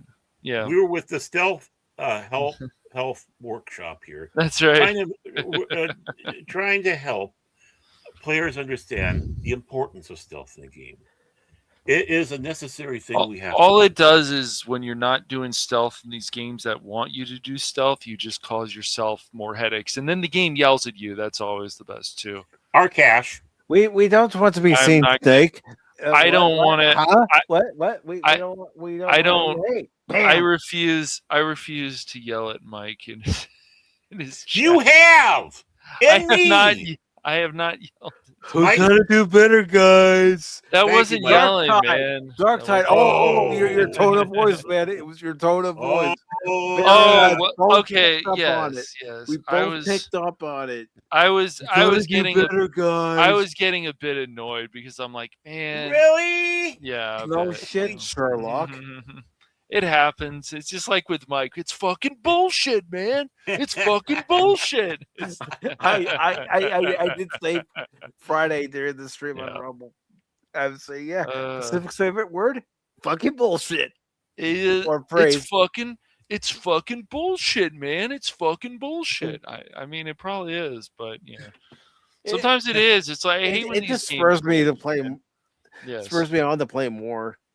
Like, yes. Let me get through this. But ladies and gentlemen, welcome to Mike's gaming stream. It's fucking bullshit. I mean, there was stuff in Evil. Yeah, there was stuff in Evil West that was fucking bullshit. I'm like, okay, wait a second.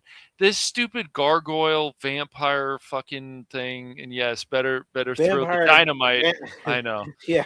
Better throw the dynamite. How many times did you call it a grenade? A grenade, I know, and it was just it was funny, but that's why I deemed him the ugly Jesse. It was funny. The ugly one. The ugly Jesse. I'm like, no, this Jesse is, and he's like, no, you're the ugly one. I'm like, no, I'm the. We were having fun, but I'm the good looking one. It was just the vampire bat, the fucking gargoyle looking thing. It just it kept healing, man, and we're like, are we just fucking doing something wrong? It still took longer than it should have. It was crazy. Mike was like, I think the game glitched. And I'm like, are we just fucking up here? No, the game did glitch, though. Yeah, it did, unfortunately. But even when we were fighting William. Yeah, it was annoying. Yeah, it did glitch on Mike a few times. And and then it was like, oh, you have to verify the files. Like the game tries to make you act like you're stupid. Like, we verified the files before. Oh, we need to do it again. I did it prior to the stream, and I still had to verify the files again. It's ridiculous. So that's just poor development, those kind of things. But yeah, I just like we're always going to give people advice about stuff. Like if you want to take on that challenge of some hard game, all I can say is just take it slow, because it's just going to drive you insane if you don't. Ladies and gentlemen, if you need to have a backseat gamer, Cash Money is your man. That's right. For a modest fee, he will for a modest fee, and, yes. and help coach and guide you as a backseat gamer. I don't want a backseat game anyone, Baron, because I know how frustrating it can be. No, I don't. You wanted that one. You wanted to do it the other night. What? Mike? No, I can't do that, man. I'll admit, I don't particularly like it when somebody comes in and they start backseat gaming. It's like, I want to figure this out on my own. Thank you for wanting to help. Right. I appreciate you wanting to help. No, only but I want to figure this out on my own. Only if Mike really needs some help, Baron. I mean, yes, do I want to? Sure, but will I? No. It's like, do it. There are occasions. I want everybody to hear this. Mm-hmm. There are occasions where I'll look at somebody's suggestion and I'll consider it. Mm-hmm. It's like when I was playing Mass Effect the other night, and Godzillionaire asked me if I went to a certain system yet. And I said, no, I haven't been there yet. He said, go there. So I said, okay, I'm going to take his advice. And yes, I'm being perfectly honest with everybody. It's because Godzillionaire has been around the channel long enough. He has. He's an original subscriber. Mm-hmm. He definitely has. So I've gotten to know him. Yeah. So it's just like Mass Effect is. They don't. The game, you can run out and start shooting the guy, but what they want you to do is always be in cover as much as possible.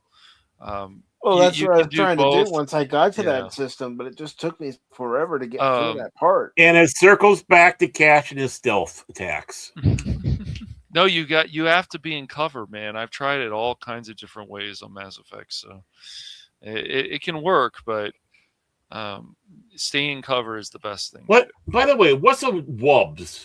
Wubs, it's a certain style of music. Wub, wub, wub, wub, wub, wub, wub. But it's it's pretty cool. Is it like Jace's Mongolian death metal? No, way different, dude. Way different, bro. Love you, Jace. It reverberates. Yes. Okay. Mm-hmm. But yeah, no. Dubstep. Okay. Yeah. We're just Cast a dubstepper. We're just missing a lot of stuff. Like even like Star Wars games. Yes, we're finally getting like a pod racing game, but is it going to feel like the old ones? Are the controls going to be even a bit better and things like that? I don't know. Do we need it? My big fear is the change of Disneyfication.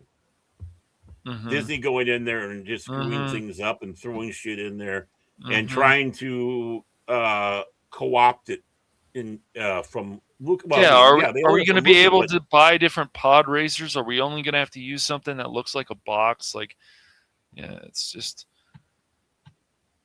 never belittle a box. I mean, take a look at a Volvo back in the day.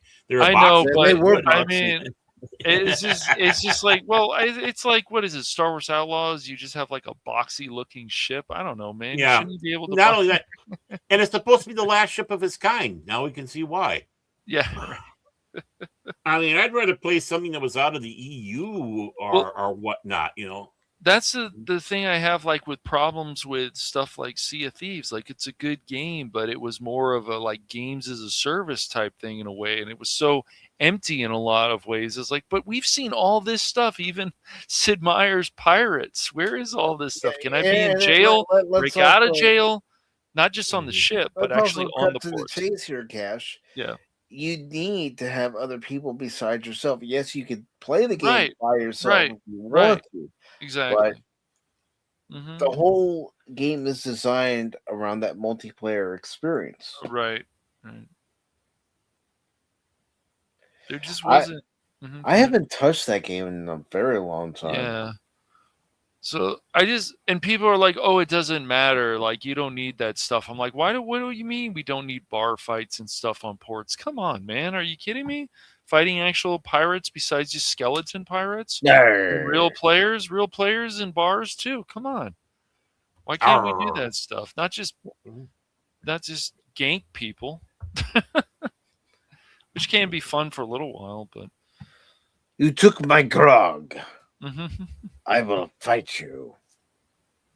I mean, one game I enjoyed playing back in the game because I mentioned grog was The Secrets of Monkey Island. Yes. Ooh. Yeah. No, we need more pirate games. There's a few more coming out, but yeah. We need more stuff. It's just like like I said, I just want these companies to be like, what do you guys think? You guys think we need a new Trek game like Elite Force? And let's see how many people are interested in that. I would think a lot. Let's wait and see what Ellison and company decide to do later on in this year. Let's see if they decide to renew Kurtzman's contract. That's right. Secret Hideout before we think about new Trek, because that's right. We know if they renew that contract, mm-hmm. we're gonna get more crap. That's right. For every Star Trek resurgence, we're probably gonna get this new Star Trek VR game that's coming out. I can't think of the name for the life of me at the moment, but there's this new Star Trek VR game where you're essentially going against zombies. Right. No, I agree, Spock. Yeah. Right. And that John Carpenter game, yes, it's zombies and stuff, but it has some potential. And so, maybe. Yeah, Toxic Commanders. Mm-hmm. Commandos, not Commanders. Yeah. But you can download the demo right now, and it's up to 4 players. Mm-hmm. It's pretty cool. Yeah, it's always the obvious, Spock. It's funny because it's like, obviously we need more racing games. Obviously we need to bring these franchises back that people want years and years. I want a new Qbert game. New Qbert. Why not? Why not? Qbert's fun. So. But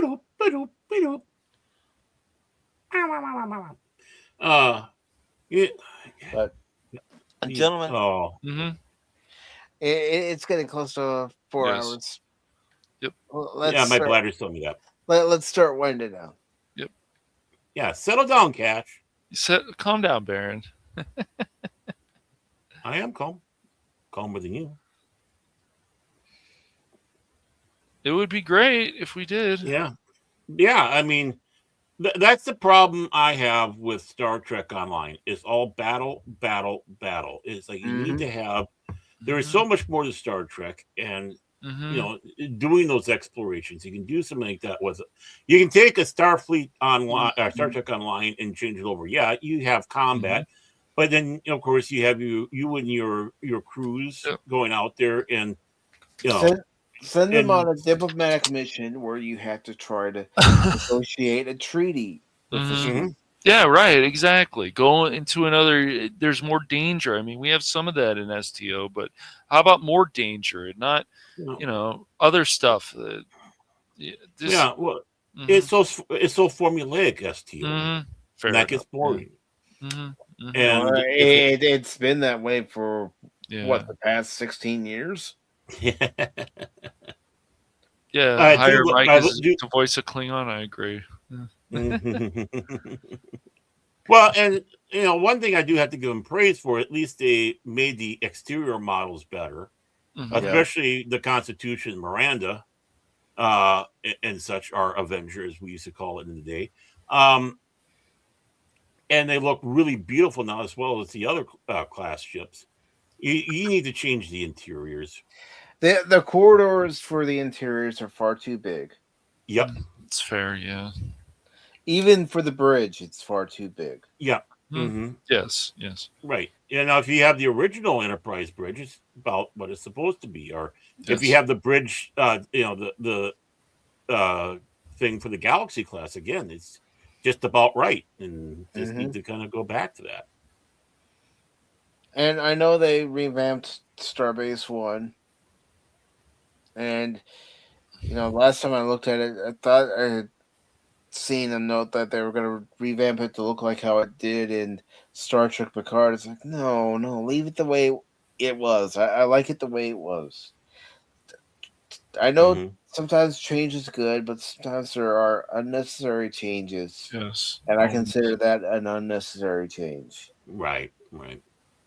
I might have to fire up STO here. It's been a while since I've been on there. I know you were on it like a couple weeks ago, Mike. Yeah, I was. Be reasonable, I was told in the Rumble chat when I was fighting that mission. It's like, no, I like to play certain missions in this game on hard. It's just how I play. Yeah. But before we get out of here, gentlemen, is there anything or anyone you would like to promote? Baron, do you have anything coming up? Just on Tuesday, going to record that episode that got delayed because of things with Pops, and of course, I don't know if those other ones are now open to the public. Just going over the Pops and see all the stuff that he has available. He's a great YouTuber. Very intelligent, and he's a great guy. Just right down to it, he's a great guy. So yeah, go show him some love there. He likes us, and we like him, and you know, the relationship we have with each other there is exactly how YouTubers should be.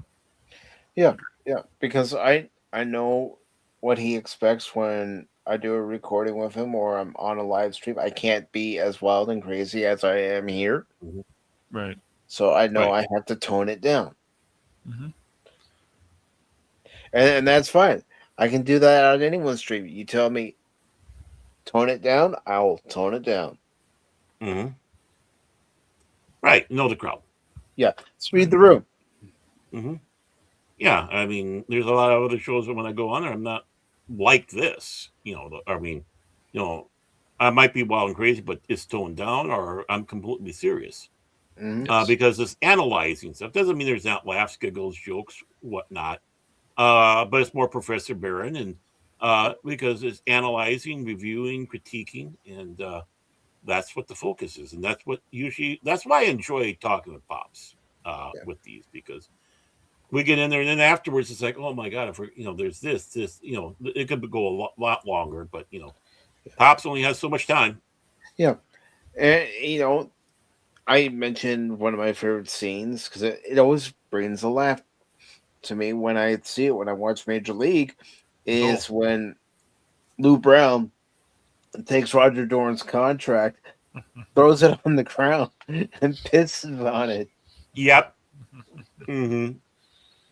That is a good scene. That is. Especially his expression. Yeah. Shut up, Dorn. Shut up, Dorn. And what's so funny is, especially when it comes to baseball, 100%. Yeah. Believable. Yes. And that's where even more of the humor lies. And anything else? No, other than with you guys and all that. So I'm going to have a busy week this week and at home. So, yeah.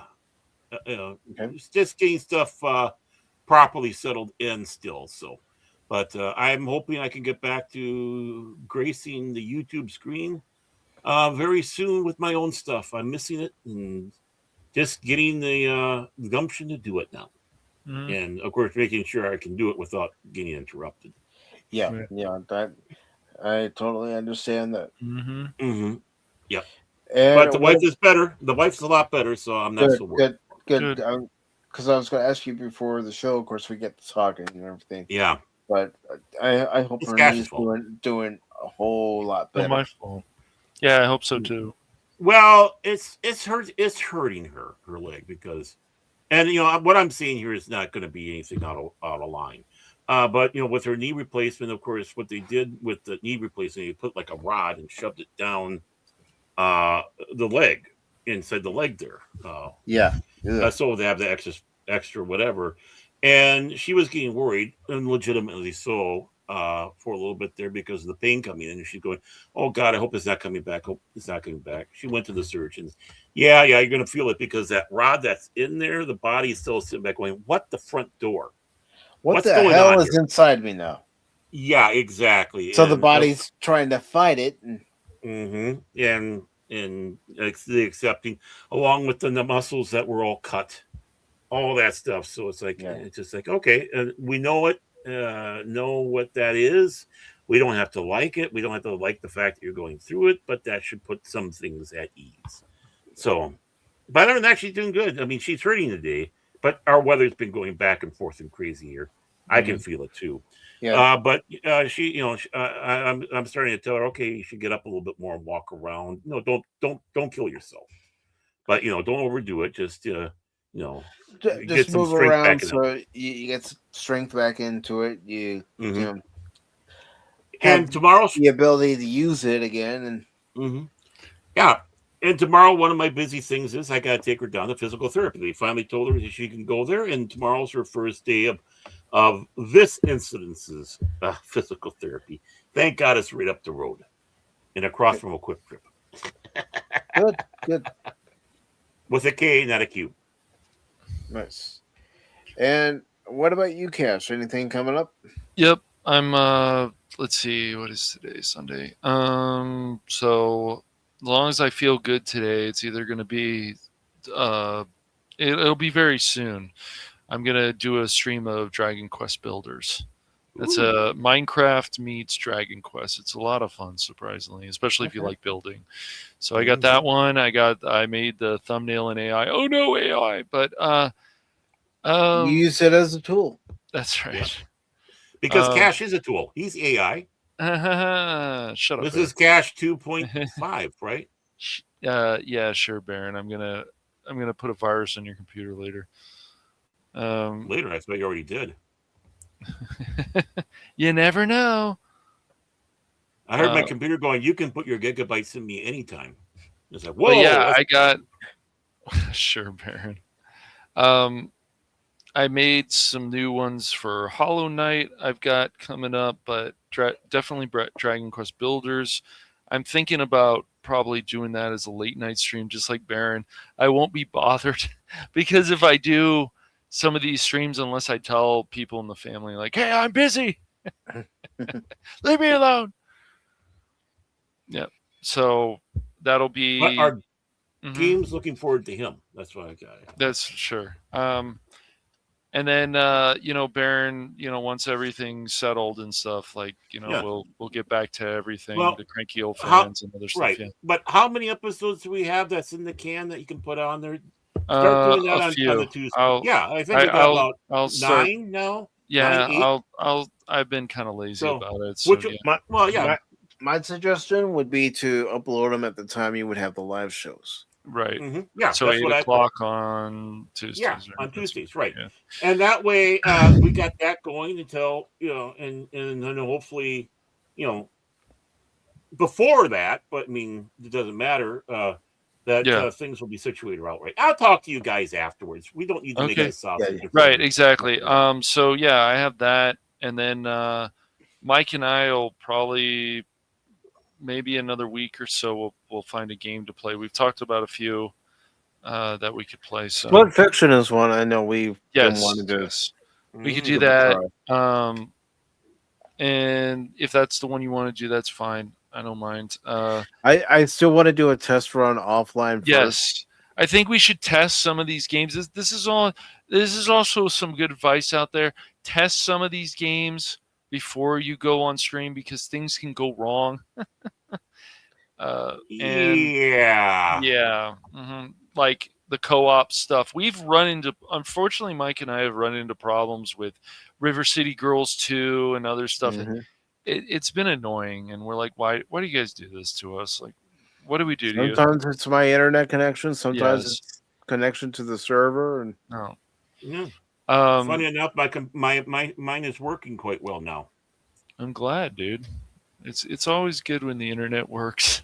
Yes. It really is. But I've got Arceus. I've got this Pokemon game that I've got a thumbnail for also, so that's on the list. And then I haven't still decided if I'm going to do a video of this or am I going to do a live stream of this with OBS or something. Talk about game tech problems and all the problems people continue to have. We get these games launching and people are having all these tech problems. There's always been tech problems, but not this many, especially on PC. Consoles, they're not as much have to deal with this. But unfortunately, from my own experience with games on PC, is some of these games are poorly optimized. They are, man. They really are poorly optimized. And when you're seeing your CPU jumping up a lot, you're like, dude, this has to be this game is just poorly optimized. Talk about stuff, of course, like Jedi Survivor. Other people's like, oh, I had no problems with it. Well, I'm happy for you. I'm happy you don't. But other people are still having issues with that, and they have got beefy rigs. I mean, that's annoying. You spend all this money on a nice video card and all this other stuff, and this stuff doesn't run. It's insane. So these are the fault of the developers or the publishers or pushing this stuff out. And like you mentioned, and play some indie games. There's that Slay the Spire. A lot of people are liking that, and they don't have to pay much. So I'm glad to see some indie games Yeah, popping up that people are don't want to quality pay $70 No. for a game, $80 for a game, $100 for a game. Yeah. No. I feel sorry for people that live in Canada who have to pay $100 No. if they really want to. Yeah. And these are important things, and I think people should keep talking about this stuff, like these tech issues that people are still having with games that they bought 10 years ago, 5 years ago, or something. It's like the developers like, oh, we don't care about this game anymore, but other people want to still play these games, so they load it up, then it doesn't work. Like I had problems with My Hero Academia 2 or whatever, My Hero 2. Mm-hmm. Yeah. And I even told you about the workaround, and your system's not accepting it. It's not working. It's fine on the Windows 10. It's fine, but it won't accept it on the laptop. So there's just other problems. I think also tech problems are also they put a new patch and then they break things. And that's what I feel has happened with Marvel Rivals and some of this other stuff. They broke stuff. Oh, your machine can't run this on medium settings anymore. Why? It could be 4. Mm-hmm. Maybe they don't like you. Right. So, yeah. I mean, people were having some problems on console games too, but even stuff like Cyberpunk, they kept working on it. And it should run now on everything well. So, it should. But, yeah, game tech problems are just a issue still. I mean, I probably will also mention about what happened with Mike and all the problems he had with the remake of Space Marine. Jeez, man. Oh gosh, that remake of the original Space Marine is so bug. That's not acceptable at all. I'm glad he just played it on Game Pass, but that stuff's not acceptable. I wasn't gonna buy it. No. After reading the reviews, and when I saw that it was on Game Pass, when I had Game Pass, that's how I'm gonna play it.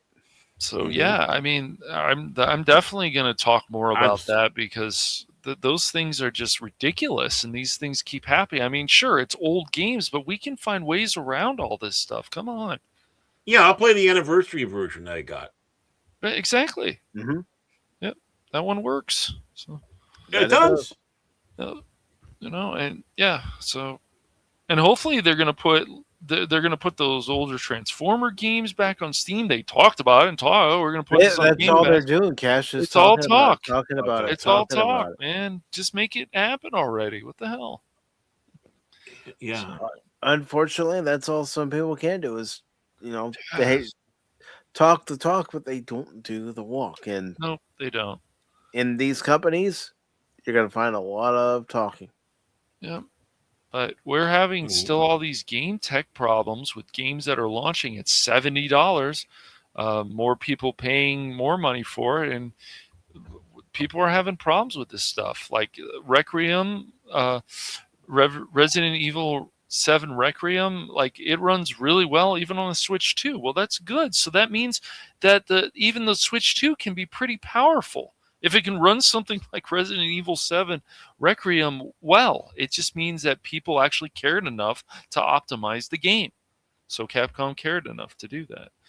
But I mean, Capcom has 2 games potentially 2 games, I should say, that could make people very happy. And one of them already has.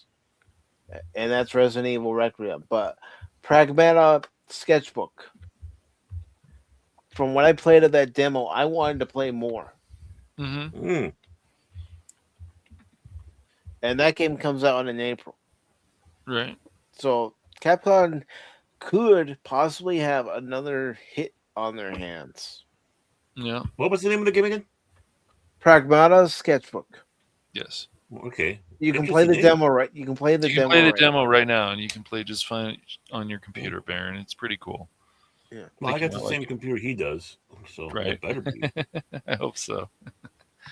Well, I mean, he does have a little bit more memory than and I was thinking about like doing like a 10-minute video or whatever of conventions, but after things that continue to happen, I'm like, maybe I'll just do a live stream. Because this stuff is getting ridiculous, man. what's happened to actors and this and that and other stuff. It's just it's getting just what's happening. These conventions, they're legitimately, many of them are becoming dumpster fires. It's really sad to see. Yeah. I just want to play games. That's all. I don't just want to play games. I want to play good games. I want to play Yes. games that Yeah. I can play off stream, on That's stream. right. If I'm Me playing too. on stream, I want to be able to Yes. say, guys, you got to pick this up for That's right. reason A, B, C, That's D. right. Exactly. Well, I mean, I'm talking about even tabletop games. I mean, I it's like, Yes. get into a good group, get that going, and ignore the BS that. Yep. Well, I think what is it? Pathfinder is like for D&D is like the best. I think, right? Pathfinder is or something. Well, yeah, they've been the One of them? cleanest so far. The cleanest. Okay. Yeah, they haven't gotten too carried away with wokeness. I mean, there's some, but not much. But okay. I mean, I don't understand how the Hispanic groups out there can handle the fact that they made orcs, the savage, brutal, mindless race, and turn them into Mexicans. I know. Literally, with sombreros. That was stupid. Crossing a river, nonetheless. At least the one painting I saw of it. Yeah, I saw that one. Yeah, I showed you that picture. I was hoping that was just fan art, not actual. No. Well, I mean, that's all it is. All it seems to be over that wizards. Weasels. I mean, I got a few of the 5th edition books, but not many. And if I get any, it'd be at half price books. Yeah. Well, I'm gonna. Yeah, and I think I probably maybe I'll do it with the stream with you, Baron, and we can talk about Weasels of the Coast, man, like how I like that. Yeah. You hear that, everybody? Oh, maybe we'll do the stream with you, Baron. Meanwhile, I'm sitting over here. Hey, guys. Hello. Cash is flipping me the bird. Yeah, I noticed that. Okay, I know where I sit. I mean, jackass. Yeah, but no. I mean, what's like happened to Magic, and I played Magic for years. I mean, I haven't played in a number of years lately, but what's happened to Magic and these crossovers, Baron and stuff, and and Mike is just, it's terrible. Like there's no reason for any of this stuff. Magic was a great game, just great. And so it's just, I mean, there's just a lot of stuff. I don't know what the hell Hasbro's doing lately. I don't know what the hell a lot of these companies are doing lately with this stuff. It's crazy. I don't think they even know. I don't think they do either. I don't think a lot of these companies know, but what I do know is that I want to say thank you to Lady Miss with the $2 super sticker. It's a Shiba Inu farting hearts. Thank you very much, Lady Miss. Really appreciate it. She's laughing. And she says, "You guys are funny." We're jackasses. Yeah. But she forgot to put looking in there. So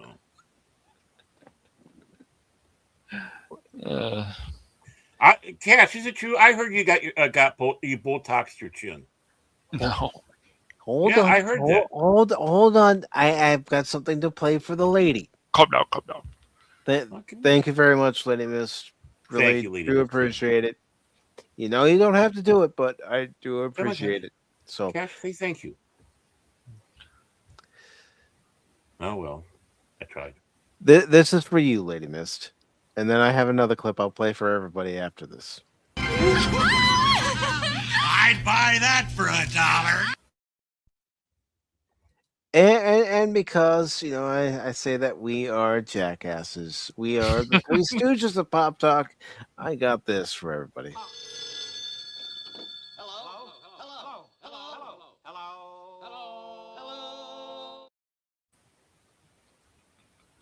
I used to be part of the primetime kings of live stream.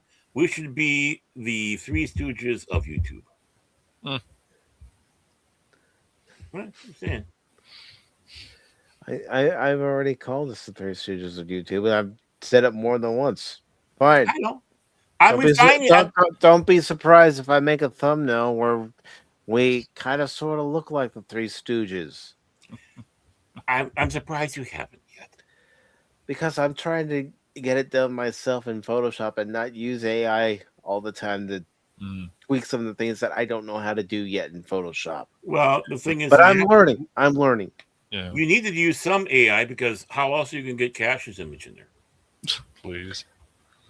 I'll just put whatever, Baron. I'll just put a computer on. You know what, Baron? I'm going to be stealing your donuts, Baron. No. A computer with a chin. I'm going to be stealing all your donuts, dude. And then when you press the button on the computer, it steals all your donuts. Gosh. But before we get out of here, I do want to thank you, Lady Mist, again for being here tonight and joining us for our watch party of Princess Bride. And of course, again, like I said, Rob Reiner deserves all the credit for his, direction in this movie, the way things were set up, and Hollywood lost their talent, the world lost their talent. Again, you may not agree with him, or you may agree with him on his politics, but what happened to him and his wife was heinous. Yes. Yeah. And of course, Snortopoopas Cuber, and I know people have been having issues with KOSMI. I've even had issues with KOSMI, and like I said earlier, the only solutions that I've been able to find that seem to work is one, resetting your modem and router if you have that combination, even if they are separate in some cases. Resetting that will help out. Also, clearing your internet history will help out. And all the time. Also, go into your network option in your settings on your computer and reset that. I've had to do that in order to get connected to KOSMI. And then there are just times where KOSMI's just not working at all, even when you go through all those steps. And that's frustrating. I get it. Yes. And I also want to thank Helion for being here. Of course, Baron's better half and Cash's number one fan, the long-suffering. Of course, Tommy of Tommy and the Guinea Pig Collective. Glad to see you tonight, brother. Glad you could join us. Guinea pigs! Also, want to thank Apollome's Minion for stopping in as she is on the road to Rancho Cucamonga. Cucamonga! I love that word. And Walter Tomascu, thank you for being here, brother. We also had Glenn Schroeder. Thank you, Glenn. Tree Nug was here.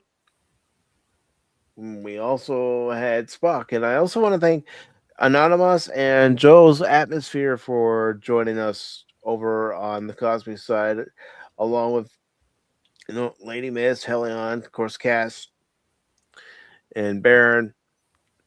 Thank you all who participated in tonight's watch party. And of course, Wednesday on Pop Talk, we'll have another watch party, and that's going to be Unforgiven. It's been a while since I've seen that movie, and it's a damn good movie. Mm-hmm. Now, as far as what's coming up on the channel, Tuesday, I will try to beat that boss in Black Myth Wukon on top of the snow-capped mountain. We'll see if I can do it. It might take a few tries. You might hear me say a few curse words. I mean, when have I not cursed during a game stream? At some point, I've cursed. And it's not something I'm proud of, but it's something I've always done. I know that sounds like an excuse, and it's something I need to work on. Mm-hmm. No, seriously, it's something I seriously need to work on. All of us do, especially cats. Yes. But think about it this way, though. Mike, you finally found a game that makes a monkey out of you. Bump. Mm-hmm. And the other game stream this week, because I did ask and I got 3 answers when I asked, so I'm happy for that. Is I'll be playing more Mass Effect this week. I could have played Shinobi, but I still want to figure out where I have to go in that game in my other save, so that when I play it on stream, I'm not having a brain fart going, where do I have to go again? But when you say Shinobi, it keeps on reminding me of Michael Jackson when he says Shinobi. Well, Michael Jackson was a fan of Sega and their games. Yeah. But those are 2 games I'll be playing this week on YouTube and Rumble. And then, of course, I do invite everybody to join me Friday over on Rumble. This isn't a Rumble Premium stream. The Rumble Premium streams will be on Mondays. And that's only going to be once per month. So, but this non-Rumble Premium stream on Friday, it's not going to be titled Friday Fun, although I will get back to playing 3 different games on a Friday once I get Resident Evil Requiem finished. That game has my full attention right now. So I'll be playing that, and that'll, of course, like all streams on the channel, will be 6 p.m. Eastern. And this Saturday at 6 p.m. Eastern, the adventure continues, a Star Trek discussion, and I will be watching and discussing with all of you the episode that made me realize I am indeed a Star Trek fan, and that is yesterday's Enterprise. You were never here. You were in KOSMI. You may not have been on the YouTube side, but you were on the KOSMI side. Yeah, he's hiding. Yeah, he's Romulan. He knows he's Romulan. Anamos. A Romulan. A Romulan.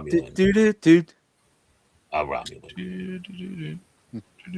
But everybody, thank you very much for putting up with us.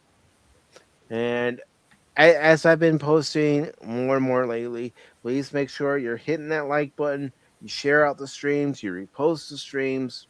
You comment on the streams after the stream's all said and done.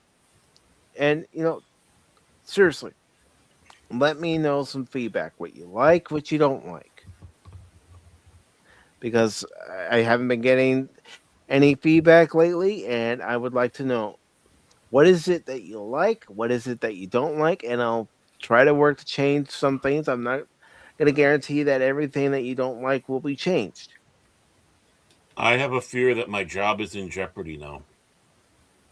But I would like some feedback. And you can even DM me on X if you follow me on X, or even in the Discord. I'm looking for feedback. Because do you have a special channel in Discord for that? No, all they got to do is DM me. And I'll reply to the DM. Okay. As long as they're not a bot, because you get those messages too, and I look at it right away. I go, "Oh, this is a bot. Delete." Yep. Exterminate. Mm-hmm. But everybody, have a good night. Lady Mist, again, you didn't have to do this, but thank you very much. Yeah, that's awesome, Lady Mist. Mm-hmm. And I look forward to seeing you all on Tuesday. Take care, all. Autobots, transform and roll out!